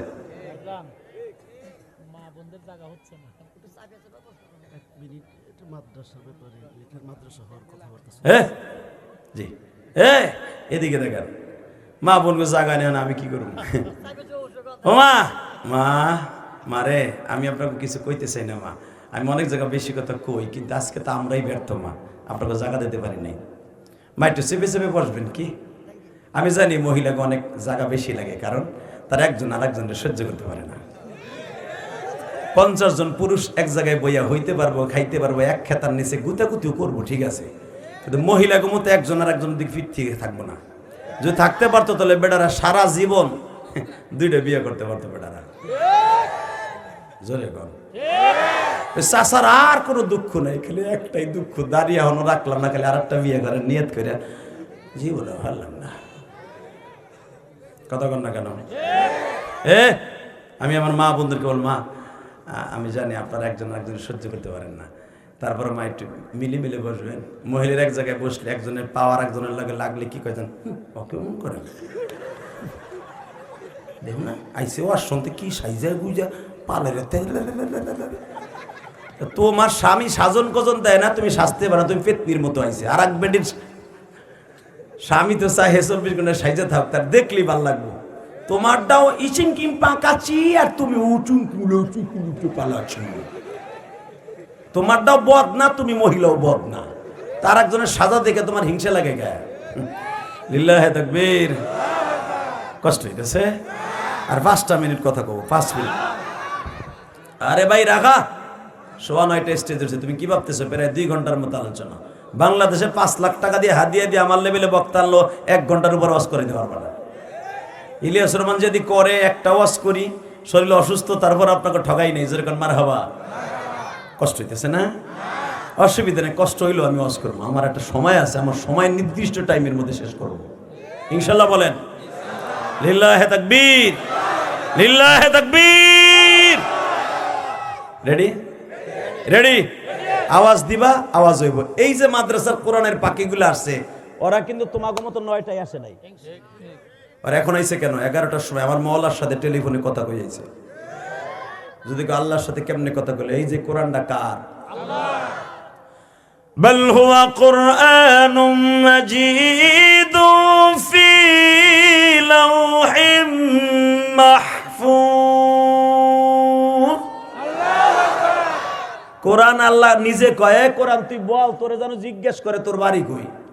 বাল হুয়া হুয়া, জিজ্ঞেস কর কোরআন তোর কাছে, তোরে যেন জিজ্ঞেস করে বেঈমান গুলো, আবু জেহেল জিজ্ঞেস করে তোর বাড়ি কই, তুই উত্তর দে। কোরআন তার উত্তর দেয় ফি লাওহিম। তোর কাছে জিজ্ঞেস করবে বেঈমান, তুই রাতে নাযিল হইছস না দিনে নাযিল হইছস? তুই কবি ইন্না আনজালনাহু ফি লাইলাতিল ওয়া মা আদরাকা মা লাইলাতুল। তুই কবি আমি রাত্রে নাযিল হইছি, কদরের রাত্রে। যখন মারহাবা। তোরে জিগাবে কিল্লে গাইছিলি, খালি ইমামতি করার লাগা না হাফেজ হওয়ার লাগা? না, হুদাল লিন্নাস ওয়া বাইয়িনাতিম মিনাল হুদা ওয়াল ফুরকান। আমি হক বাতিলের মধ্যে পার্থক্য ঘটাবার জন্য এই দুনিয়া আসছি। লিল্লাহি তাকবীর। ওয়া নাযিলু মিনাল কুরআনি মা হুয়া ওয়া শিফা রাহমাতুল লিল মুমিনিন। আমি শুধু নামাজের জন্য আর তাবিজের জন্য আসি নাই, আমি সমস্ত রোগের ঔষধ হয়ে আসছি। হ্যাঁ সুবহানাল্লাহ। খেতার নিচে যে কইও কোরআনে কি বলে? আমি নাযিল হইছে সব রোগের ঔষধ হয়ে আইছি। জোরকান মারহাবা। এই যে তালবে ইলমগুলো সব রোগের ঔষধ খাইয়া মাদ্রাসা থেকে বের হইছে। মুফতি আমিনী রহমাতুল্লাহ আল্লাহর কুতুব, যখন আপনারা জানেন সরকার বিরোধী আন্দোলনে পল্টনে নামছিলেন, ওই আন্দোলনে আমিও ছিলাম। লিল্লাহি তাকবীর। আল্লাহর কুতুব সকাল 8টায় বলছিল আমার 500 ছেলে লাগবে আর 500টা কোরআন শরীফ লাগবে, এবং কোরআন শরীফ থাকবে গলায় বান্দা। ভয় নাই তোর গলায় তাবিজ বাঁধা যে বুকে পাক কোরআন। এই কোরআন নিয়ে যখন পয়েন্টলে নামছিলাম, আমিও নামছিলাম। লিল্লাহি তাকবীর। তখন কিন্তু আমি গৌহারডাঙ্গার ছাত্র না, লালবাগের ছাত্র না, আমি গৌহারডাঙ্গার ছাত্র। আমরা আসছিলাম আন্দোলনে। আসার পরে আমরা তো কোরআন শরীফ লই আহি নাই, আমরা লালবাগ মাদ্রাসা থেকে কোরআন শরীফ আনলাম, চকবাজার থেকে জুজদান কিনলাম। কোরআন শরীফের গিলাপ আছে না? হ্যাঁ, ওটা কিনলাম বেটা। বক্তা এমনি এমনি ওই নাই, ওইটা কিনলে। মুফতি আমিন এইভাবে বলছিল, ভয় নাই তোর গলায় তাবিজ বাঁধা যে বুকে পাক কোরআন। চল আগে চল, বাজি সে দামামা বদ্রি আমামা শির উসা করি মুসলমান। এই কবিতা যখন বললেন, হায় হায় রে বাবা, আমরা তো ছাত্র মানুষ, ওই বাবা গো মতো ছাত্র মানুষ। আমি তখন জালালের নাম ইস্কাত জানি পড়ে, আমার ভিতরে রক্ত এমন গরম হইল যে সরকার খালি পুলিশ না, আর্মি মারবে, যারবে পিডে এসকে মেরিলাম।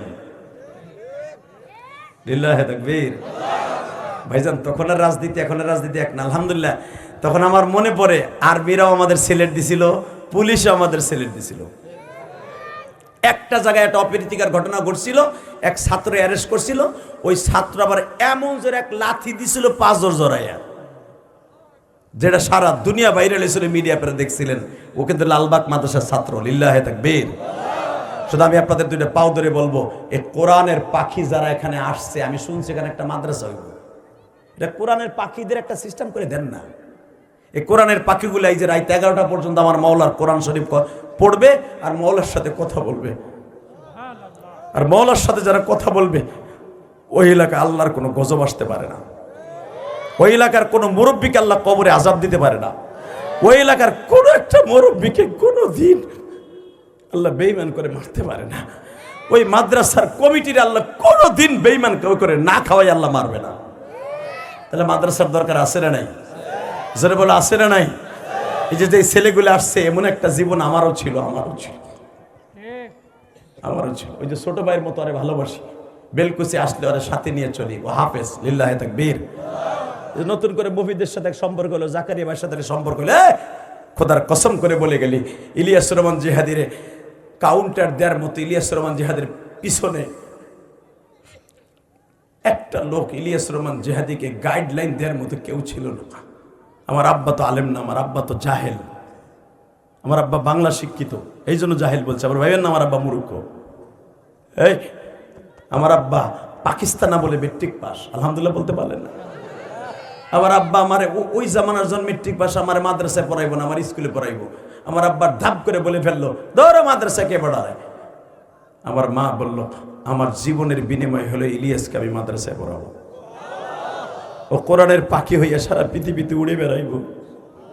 এই যে কোরআনের পাখিগুলো দেখবেন, এই মাদ্রাসা থেকে হেফজ শেষ করে চলে যাবে গহরডাঙ্গা, নয় চলে যাবে এদিকে অনেক বড় মাদ্রাসা আছে না, খুকনি, 8 দাগ মাদ্রাসা, খুকনি আছে, বড় বড় মাদ্রাসা আছে, দাওরা হাদিস, চলে যাবে সেখানে কোরআনের পাখি উড়িয়ে। অথবা এখানে ভালো লাগবে না, চলে যাবে ঢাকা, লালবাগ, মালিবাগ, ফরিদাবাদ, চলে যাবে ইলিয়াসুর রহমান জিহাদির মাদ্রাসায়, চলে যাবে গহরডাঙ্গা মাদ্রাসায়, চলে যাবে হাটাজারি। ঠিক না বেঠিক? আপনাকে এলাকার আলেমগুলো হাটাজারি মাদ্রাসায় গহরডাঙ্গা পড়ে নাই? কত ছেলে, কি সিরাজগঞ্জের কত ছেলে আমাদের সাথে দাওরা পড়ছে টাকা নিদিকে। এই যে কোরআনের পাখিগুলো উড়ে যাবে, এটা আমার মা বলতেন, তুই কোরআনের পাখি হইয়া সারা দুনিয়া উড়বি। কিন্তু আমি জানতাম না ভাই, আমার মা 12 বছর বয়সে আমার রাইকে চলে যাবে। আমার মায়ের স্বপ্ন আমি পুরা করছি, আমি আলেম হয়েছি। আমার বিশ্বাস, এই কোরআন বুকিনে বলতে পারি, কোন আলেমের মাকে আল্লাহ আলেমের খাতিরে, আলেম জাহান্নামে যেতে পারে কিন্তু আলেমের খাতিরে অন্তত, কারণ বাবার রক্ত পানি করা পয়সা দিয়া এই মুফিদ আলেম বানাইছে, এই হুজুরে আলেম বানাইছে, জাকারিয়ার আলেম বানাইছে, আবার বাবা আবার আলেম বানাইছে। আমার বিশ্বাস, আমি জাহান্নামে গেল আমার মা জাহান্নামে যাবে না, আমার মা জাহান্নামে যাবে না।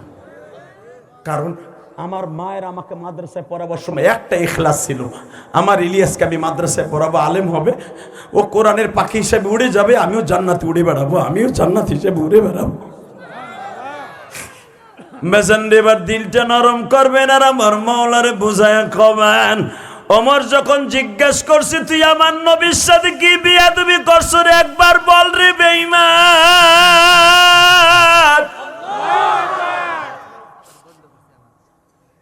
বল কি বিয়াদবি করছিস?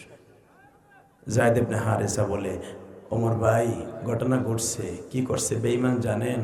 আমার নবীর কলার ধরছে।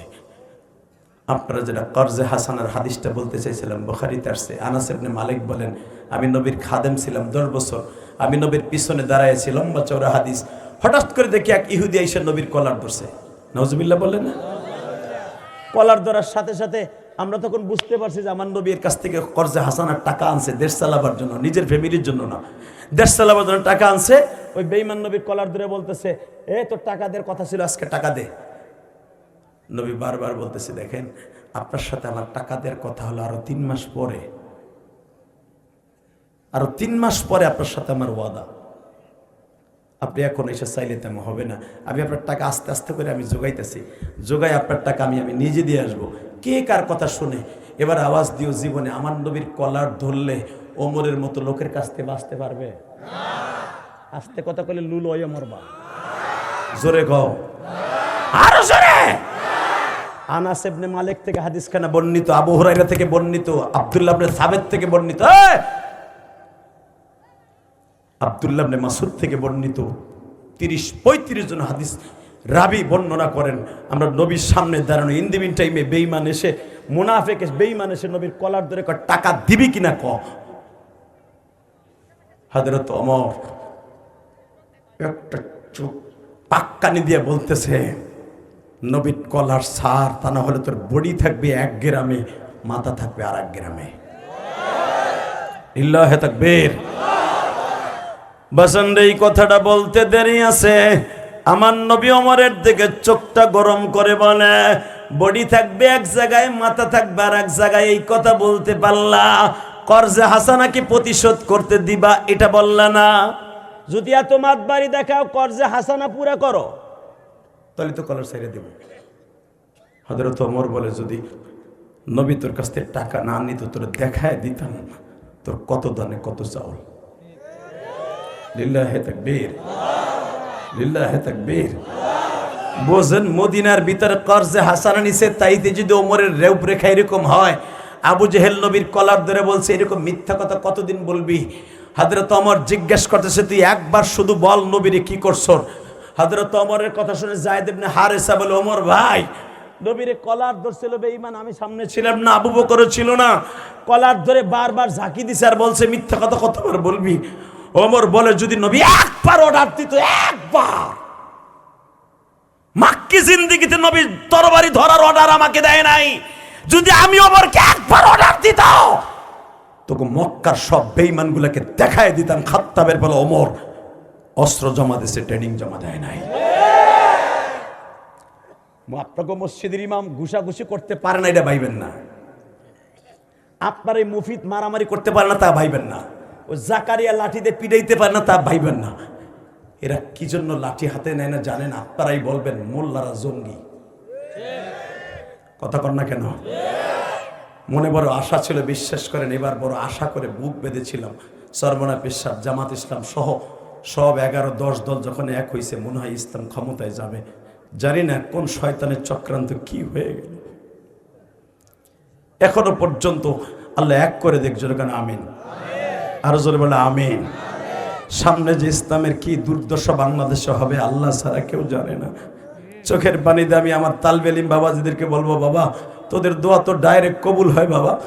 এখানে থেকে তোরা মোনাজাত শেষ করে যাওয়ার পরে মাদ্রাসায় যে জায়নামাজ বিছাইয়া, জায়নামাজ না থাকে তোর মাথার রুমালটা এইভাবে বিছাইয়া ফলোয়ারের উপরে 2 রাকাত নামাজ পড়ে আল্লাহর কাছে দোয়া করবা, সব আলেম যেন এক হয়ে যায়, সব আলেমগুলো যেন এক হয়ে যায়, সব আলেমগুলো যেন এক হয়ে যায়। তারা বলে যে কি অবস্থা হবে। আজকে আপনাকে এখানে ওয়াজ করে গেলাম, আমার কথাটা মনে করবেন আরো 6 মাস পরে। আজকে মনে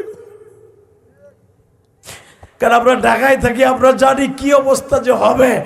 তবে একটা বিশ্বাস, আল্লাহ তোমার কুদরতি হাত দিয়ে আমার বাংলাদেশে একটা ইসলামী পতাকা উত্তোলন করার সুযোগ দান করে। একটা বার আল্লাহ মামুনুল হকের মতো একটা মর্দে মুজাহিদ, চরমনা পিসাবের মতো একটা মর্দে মুজাহিদ, ডাক্তার শফিকুর রহমানের মধ্যে একটা মর্দে মুজাহিদ। বিএমপি ক্ষমতায় যাক, আমি বিরোধী করি না, বিএমপি যাক, কিন্তু অন্তত 100 আলেমকে সাথে নিয়ে যাক।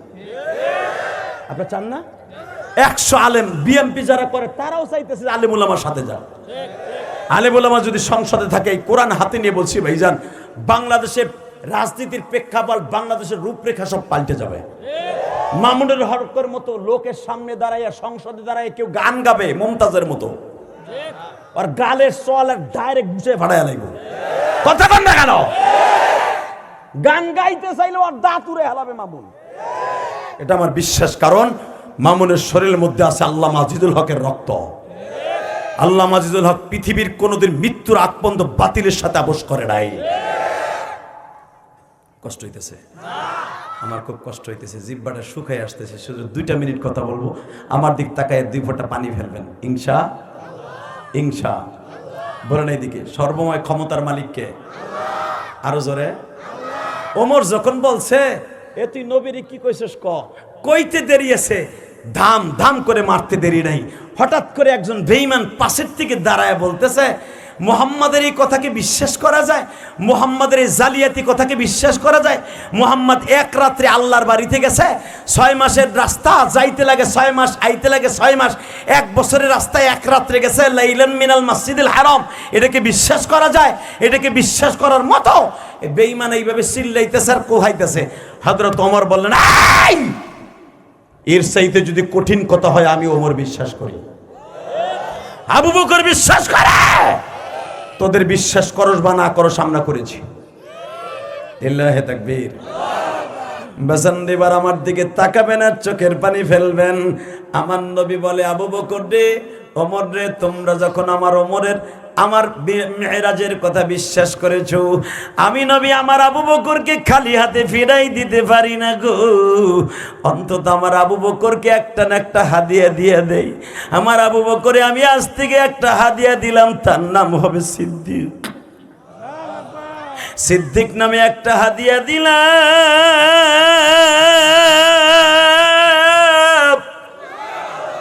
আবু বকর সঙ্গে সঙ্গে বলি, ইয়া রাসূলুল্লাহ, আমার সিদ্দিক উপাধি দিলেন, এই নামের উপাধি কি আমি পাই গো নবী?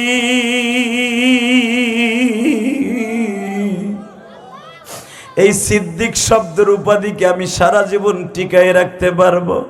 আমার নবী বলে, আবু বকর রে, তুমি এক কথায় আমার মেরাজের আলোচনা মেনে নিলা, এক কথায় তুমি বিশ্বাস করে নিলা। আবু বকর, এই সিদ্দিক শব্দ আমি দেই নাই, আমার মাওলাই দিছে।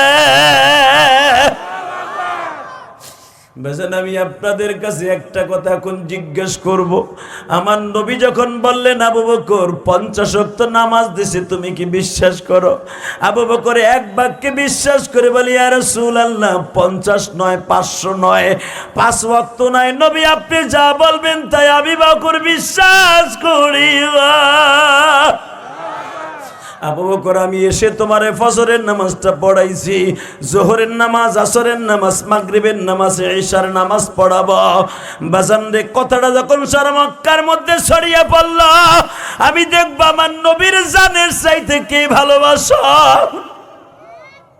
আবার বিশ্ব নবী ফুপির বাসায় বসে কান্দে আর বলে, ফুপিরে 5 ওয়াক্ত নামাজ কবুল হয়ে গেছে, 5 ওয়াক্ত নামাজ আজ থেকে রেডি হয়ে গেছে, 5 ওয়াক্ত নামাজ আমার উম্মাতের জন্য রেডি হয়ে গেছে। কিন্তু আমি কেন কান্দি জানো নি রে ফুপু? আজকে যদি আমার খাদিজা বাইসা থাকতো, 5 ওয়াক্ত নামাজ পড়তে পারতো। আমি আমার মা বোনদের উদ্দেশ্যে বলবো, মা, আপনারা যারা মহিলা প্যান্ডেলে বসে আছেন গো মা, স্বামীর এইরকম ভালোবাসা আপনার জীবনে জুটবেনি জানি না গো মা।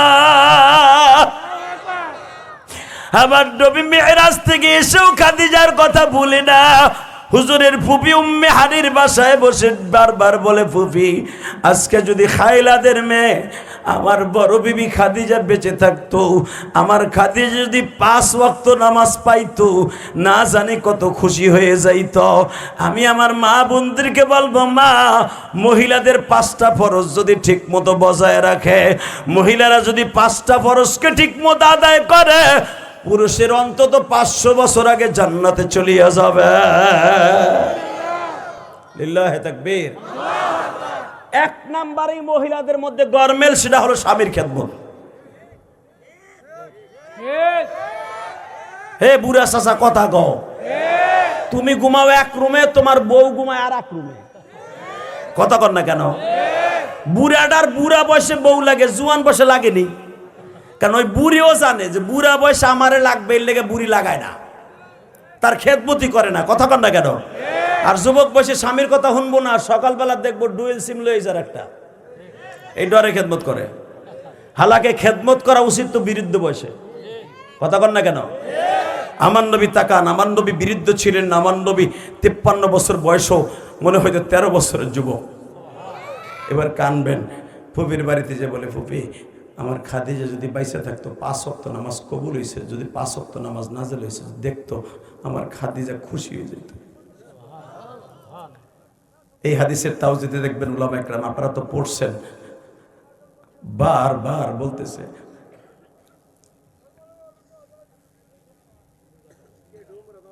বারবার বলতেছে, আলহামদুলিল্লাহ ভাই, বারবার যখন বলতেছে এই বৃদ্ধ মহিলাটার কথা, আপনি বারবার বলতেছেন সে নামাজ নাজেল হওয়ার আগেই মারা গেছে, তো ভালো হয়েছে। আমার নবী বলেন, না, আমার খাদিজা যদি শুনতো যে 5 ওয়াক্ত নামাজ আমার উম্মতের পরে, আমার পরে ফরজ হয়েছে, আল্লাহর জাতের কসম, আমার খাদিজার আগে কেউই নামাজের হুকুমটা আগে সবার আগে মাইনে নিত। কারণ আবু জেহেল আজকে আমার মেরাজের আলোচনা শুনতে যে মিথ্যাবাদী, পাগল, জুটকার, কত কিছু কইছে, আবার খাদিজা প্রথম বাক্যে বলতো, নবী 5 ওয়াক্ত না 50 ওয়াক্ত যদি হইতো, প্রথম যে আপনারা 50 ওয়াক্ত দিছিল, ওই 50 ওয়াক্ত যদি নাযিল হইতো, আমি খাদিজা জীবনে 1 ওয়াক্ত নামাজ কামাই দিতাম না। মহিলাদের আল্লাহর হুকুম ছাড়া মাসে মাসে আমি আপনাকে 2টা পাও ধরে বলবো, মা ও মা যান, আমার ওয়াজ শুনতে আসছেন, ইলিয়াস রহমান জিহাদির মায়ের মনে বড় আশা ছিল, এই মুফিদের মা, এই মৌলানা সাহেবের মা, এই মুফতি সাহেবের মা, সবাই একটা আশা করে আমাদের মাদ্রাসায় পাঠাইছে। মা আজকে আমি ইলিয়াস রহমান জিহাদির ঢাকার শহরে আজকে 25 বছর আসছি বাবা, 25 বছর আমি ঢাকায় বসবাস করি, ঢাকায় বাড়ি, ঢাকার ভোটার, সব কিছু ঢাকায়। আমি এমপি যদি ইলেকশন এবার নমিনেশন নিতাম, অনেক দলে আমারে বলছে আমি এমপি নমিনেশন নেই বাবা, আমি জানি এই রাজনীতি আজকে আমার দিকে আছে, কালকে আমার দিকে থাকবে না, বাংলাদেশের রাজনীতি করার মতো নাই, এই জন্য আমি যাই নাই। শুধু আমি আপনাদের 2টা পাও ধরে বলে যাবে, কোরআন হাতে নিয়ে বাজান, আমি যেখানের বাসিন্দা হই, আপনি সিরাজগঞ্জের বাসিন্দা, আমি কেরানীগঞ্জের বাসিন্দা, যদিও আমার জন্মস্থান গোপালগঞ্জ, শুধু আপনাকে 2টা পাও ধরি। এই মাসে যখন 50 ওয়াক্ত নামাজ আসছে বাবা, আপনি জানেন 5 ওয়াক্ত, উলামা একরামকে জিজ্ঞেস করবেন আসলে নামাজ 50 ওয়াক্ত, কেউ যদি 50 ওয়াক্ত নামাজ পড়ে বাবা, সে হাসতে হাসতে জান্নাতে যাবে। কে কে নামাজটা পড়বেন দেখে আল্লাহকে হাত তুলে দেখান তো বাবা, দেখান না বাবা, দেখান। আল্লাহ তুমি তাকায়া দেখো মালিক,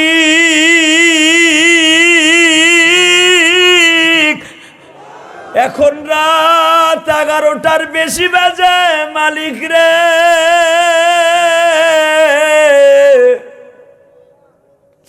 এই সিরাজগঞ্জ নাইতপুরের জমিনে আল্লাহ আমার আলেম আলেমা ভাই বা হাজার হাজার ভাইরা 19শে জানুয়ারি তোমার পাগল গুলি তাকায় দেখো, এই গভীর রাত্রে ওয়াদা দিছে 50 ওয়াক্ত নামাজ পড়বে। তোমার নবীর মেরাজের কথা, নামাজের কথা স্বীকার করছে আবু জেহেল, উতবা সাহেবা নবীর মায়ের পর্যন্ত দিছে, কিন্তু যারা 5 ওয়াক্ত নামাজরে বিশ্বাস করে নিছে, এরা তো কোনোদিন জাহান্নামে যাবে না গো আল্লাহ। আল্লাহ এদেরকে কবুল করো, জোরে করে আমিন, আরো জোরে করে আমিন। 5 ওয়াক্ত নামাজ পড়বেন বাবা। আমি শুধু আপনাদের পাও ধরে বলবো, এই কোরআন যদি সত্য হয়, 5 ওয়াক্ত নামাজ পড়বেন আপনি, পুরা 24 ঘন্টার ভিতরে আপনি 5 ওয়াক্ত নামাজের সওয়াব পাবেন না, আপনি পাবেন 50 ওয়াক্ত। লিল্লাহে তাকবীর, লিল্লাহে তাকবীর। আমার নবী যখন এই তো গত 25 দিনের আগের দিন রাত্রে আল্লাহর বাড়িতে বেড়াইতে যায়, এদিকে তাকান, আল্লাহ ওখানে বসা, আমার নবী এখানে বসা। নবীরে জিজ্ঞেস করছে, নবী আপনি আমার কাছে আসলেন, কিছু নিয়ে আসেন নাই? নবী আমার চট করে বলে দিলেন, যেটা আপনারা আমার জন্য নামাজের 2 রাকাত অন্তরে তাশাহুদ পড়া ওয়াজিব, এই তাশাহুদটাই নবী পড়ে ফেললেন। আত্তাহিয়াতু লিল্লাহি ওয়াস সালাওয়াতু ওয়াত তাইয়্যিবাত। আল্লাহ আমি একা আসি নাই, খালি হাতে আসি নাই, তোমার জন্য আমার জীবনের যত খাঁটি তাইয়্যিবা, যত পবিত্র ইবাদত আছে সব তোমার জন্য নিয়ে আসছে। আমার আল্লাহ সাথে সাথে বলছে, আসসালামু আলাইকা ইউহান নবী।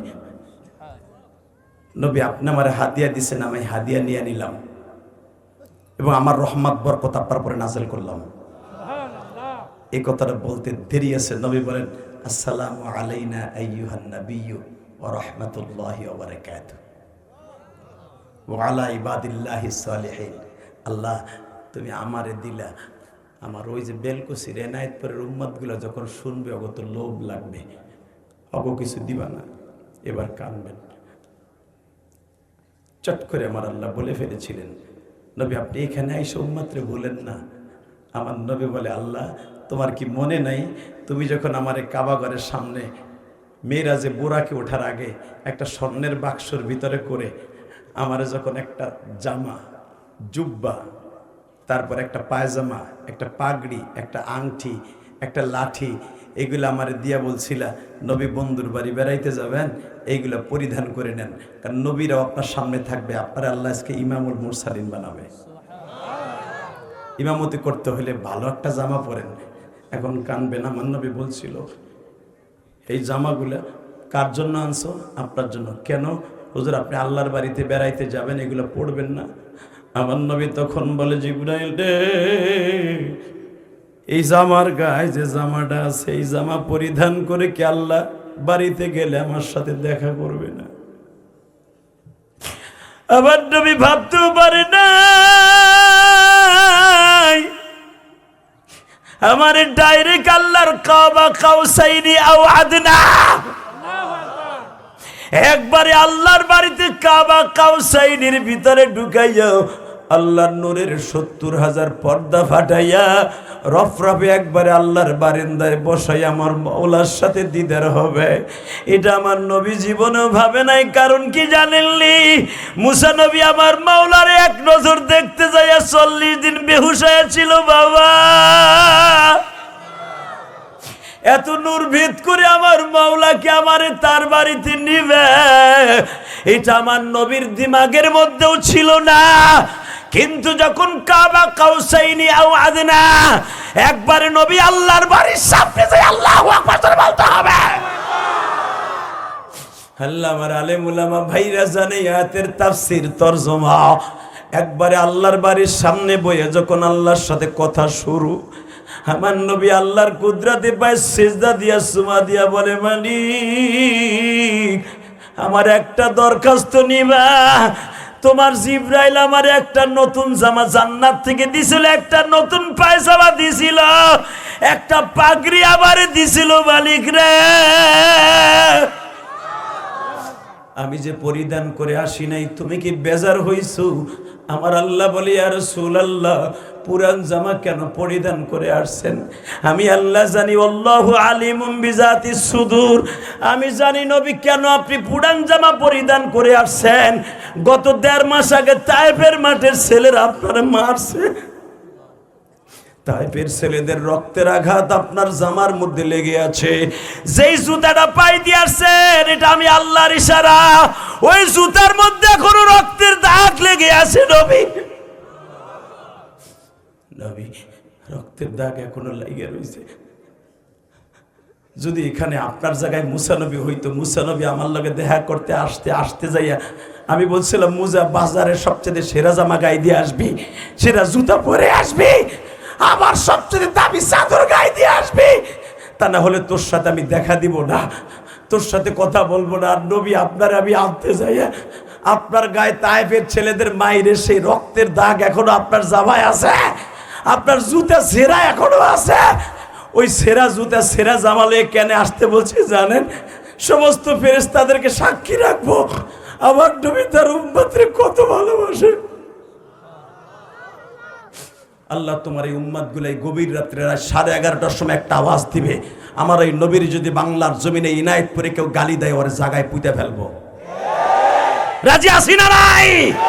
কে কে রাজি আছো? লাস্ট আল্লাহ আরেকবার হাত উঁচু করে দেখায় দাও।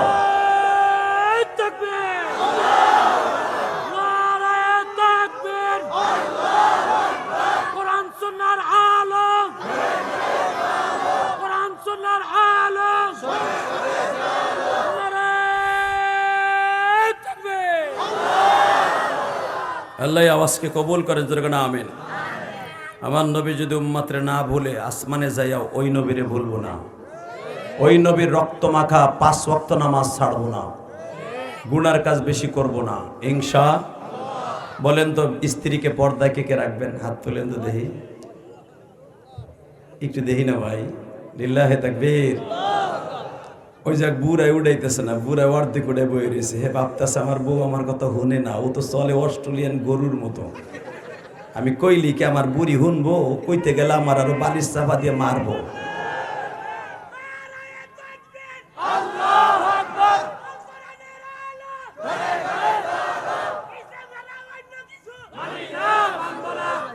মারহাবা বলেন।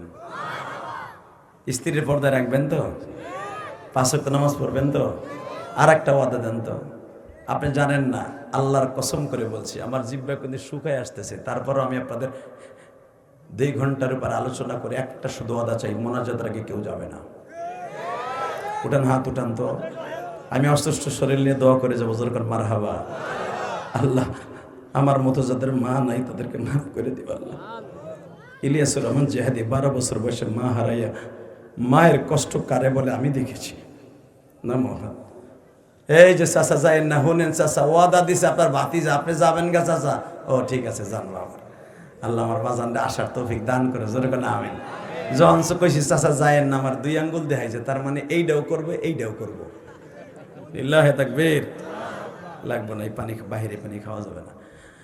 বাবা কষ্ট হইতেছে আপনাদের? কষ্ট হইতেছে? আমি কি বুঝতে দিছি আমি অসুস্থ? আর আমি যে 8-9 বার গেছি লেফটিনে, বিশ্বাস হয় আপনাদের? একজনে কয় না, ঠিকই কইছিস, তোর বাপ কোনো কিছু বিশ্বাস করে না। লিল্লাহি তাকবীর। তবে আমার এই ওয়াজটা আজকে ভালো লাগছে। কি লেগে জানেন? একটা লোক ওঠে নাই, যেরকম মারহাবা। বাবা যারা কোরআনের তাফসীর শুনতে আসে, খোদার কসম ওই মানুষগুলো কোনোদিনও নবীর গাড়িতে ছাড়া অন্যের গাড়িতে জান্নাতে যাবে না। এই জন্য আমার নবী, বিশেষ করে আমি 24টা কান্ট্রি সফর করছি, বিশ্বাস করেন। থাইল্যান্ড, মালয়েশিয়া, সিঙ্গাপুর, লন্ডন, তারপরে কানাডা, এরপরে কুয়েত, কাতার, আল্লাহ অনেকবার নিছে। আইবি আর আমি গত বছর কাতার যখন সফর করি, আইবি, আমি, মিজান আমার আজহারি, হাফিজুর রহমান সিদ্দিক অনেকবার গেছে, আমিও গেছি অনেকবার, আল্লাহ নিছে, যেরকম মারহাবা। তো আমরা যখন এক জায়গায় বসি, এক জায়গায় এক একজন তো এক এক প্রদেশে বয়ানে যাই, এক একজন যার ভক্ত যেখানে হেরে নিয়ে যায়, শিডিউল হেরা নেয়। তাইবের ভক্ত বেশি, কাতার একবারে দোহায় বেশি। তো আমি যখন দুহার একবারে লাস্ট প্রান্ত জেলা, যেটা ধরেন আমাদের দেশের চিটাগাং, বুঝবেন তো ইনশাল্লাহ। চিটাগাং ধরেন দুহার থেকে প্রায় 550 কিলোমিটার দূর রাজধানী থেকে। তো ওখানে যখন আমি গেছি, যাওয়ার পরে আমার এক বাংলাদেশি ভাই, ওর বাড়ি হইতেছে সিলেট, যেরকম মারহাবা। ও আমার বলতেছে, হুজুর আপনারা যে বলেন কোরআনের তাফসিরে বসলে আল্লাহ কবুল করে, আল্লাহ মাফ করে, আল্লাহ তারে প্রতিটা সেকেন্ডে সেকেন্ডে সওয়াব দান করে, হুজুর এটা কি সত্য? আমি বললাম মিথ্যা কই পাইছো? এটা ওই কাতার বইয়ে কয়। আমি বললাম মিথ্যা কই পাইছো? কজন না, আমার জানি কেমন কেমন লাগে। যদি এত ওয়াজ শুনে মানুষ এরপর আমল করে না, সিলেটের মানুষ তেন খিতা খাও হুজুর, আমল করতো না, এটা কি সত্য না মিথ্যা? এটা খিতাব না, বুঝে এখন তো হুজুর না, আমি তোর সিলেটের ভাষা পারি না। আমি বললাম যে ভাই, আলেম ওলামা কোনোদিন তোমাকে মিথ্যা কথা দিয়ে জাহান্নামে আলেম যাবে না। কথা বলেন না কেন?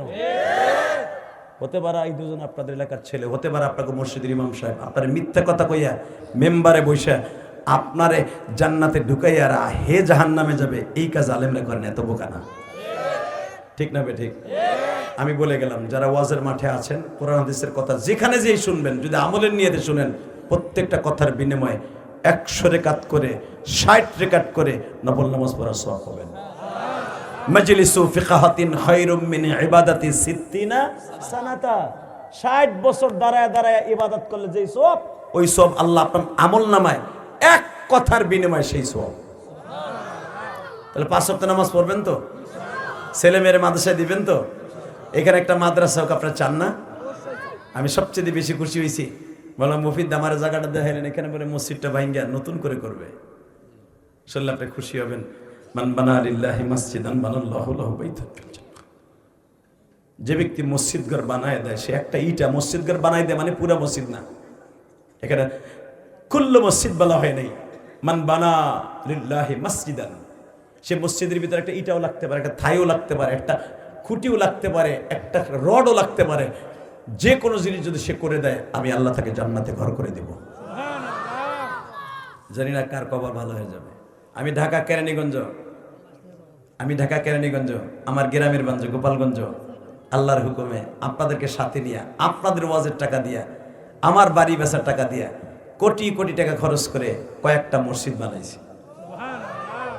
একটা হলো আমার খালার বাড়ি, যে খালা আমারে পালছে, আল্লাহর জাতের কসম করে বলছে, আল্লাহর জাতের কসম, আল্লাহর জাতের কসম, এই কোরআন ধরে বলি। এই আমার ড্রাইভার খাদেমকে জিজ্ঞেস করবেন, গত 3 দিন আগেও খালার মসজিদে আমি 1 লক্ষ টাকা দিছি, আলহামদুলিল্লাহ বলেন। এদিক দিয়ে কিন্তু আমার ঢাকার মসজিদের কাজ চলতেছে, প্রায় আরো 13 কোটি টাকা লাগবে। এদিক দিয়ে আমার গ্রামের মসজিদে, যেখানে আমার মা দুঃখিনী ঘুমাই আছে, এই মসজিদে আমার মা এই মসজিদের সামনে ঘুমাইছে, আপনাদের লাইভে অনেক দেখাইছি। এই মসজিদে আমার এই পর্যন্ত 18 লক্ষ টাকা গেছে, আমি এমনি ঋণী। তারপর আমার খালার মসজিদের লোকেরা এসে বলে, ওয়াজে গেছি হুজুর, যে আদি ভাই হেরা তো জানে না যে আমি কি করি না করি, ঋণী আছি না কি আছি। আমার গায়ে আমরা মসজিদের অজুখানার কাম ধরছি, তুমি কিছু দাও। আমি গেলাম, কত দিলে খুশি? আমার খালু তো চলে গেছে, আমার খালাও চলে গেছে, বলে তুমি 1 লক্ষ টাকা দাও। 1 লাখ টাকাই দিছি। বাবা আপনি ভাইবেন না আলেমুল্লাহ দান করে না, আলেমুল্লাহ দেয়, কিন্তু আপনারা দেখেন না। শুধু আমি আপনাদের 2টা পাও ধরে বলবো, ইলিয়াস রহমান জিহাদি যদি তার মায়ের ওসিয়াত পালন করতে যাইয়া কয়েকটা মসজিদে জিম্মাদারি নিয়ে যদি করতে পারে, আপনাদের কয়েকটা মসজিদ করতে হবে না, শুধু যে যা পারেন তাই আল্লাহর পক্ষ থেকে কবুল করা এই মসজিদটা যখন ভাঙবে আপনি তখন দিবেন। আমি কোরআনকে বুকি নিয়ে বলে গেলাম, আল্লাহ আপনাকে জান্নাত দান করবে ইনশাল্লাহ। বলেন তো। আমি অসুস্থ শরীরে 30টা সেকেন্ডে আল্লাহর এক বান্দারে বলবো, এখানে কে আছেন, লাভবিদারে বলবেন, হুজুর মসজিদ কমপ্লিট হওয়ার আগ পর্যন্ত আমার মায়ের জন্য বাবার জন্য 2 বছরে লাগতে পারে, 1 বছরে লাগতে পারে, এই মসজিদ আমি এভারেজে 1 লক্ষ টাকা দেবো। একটা লোক বলেন তো কে দিবেন 1 লক্ষ টাকা? এই মসজিদ কমপ্লিট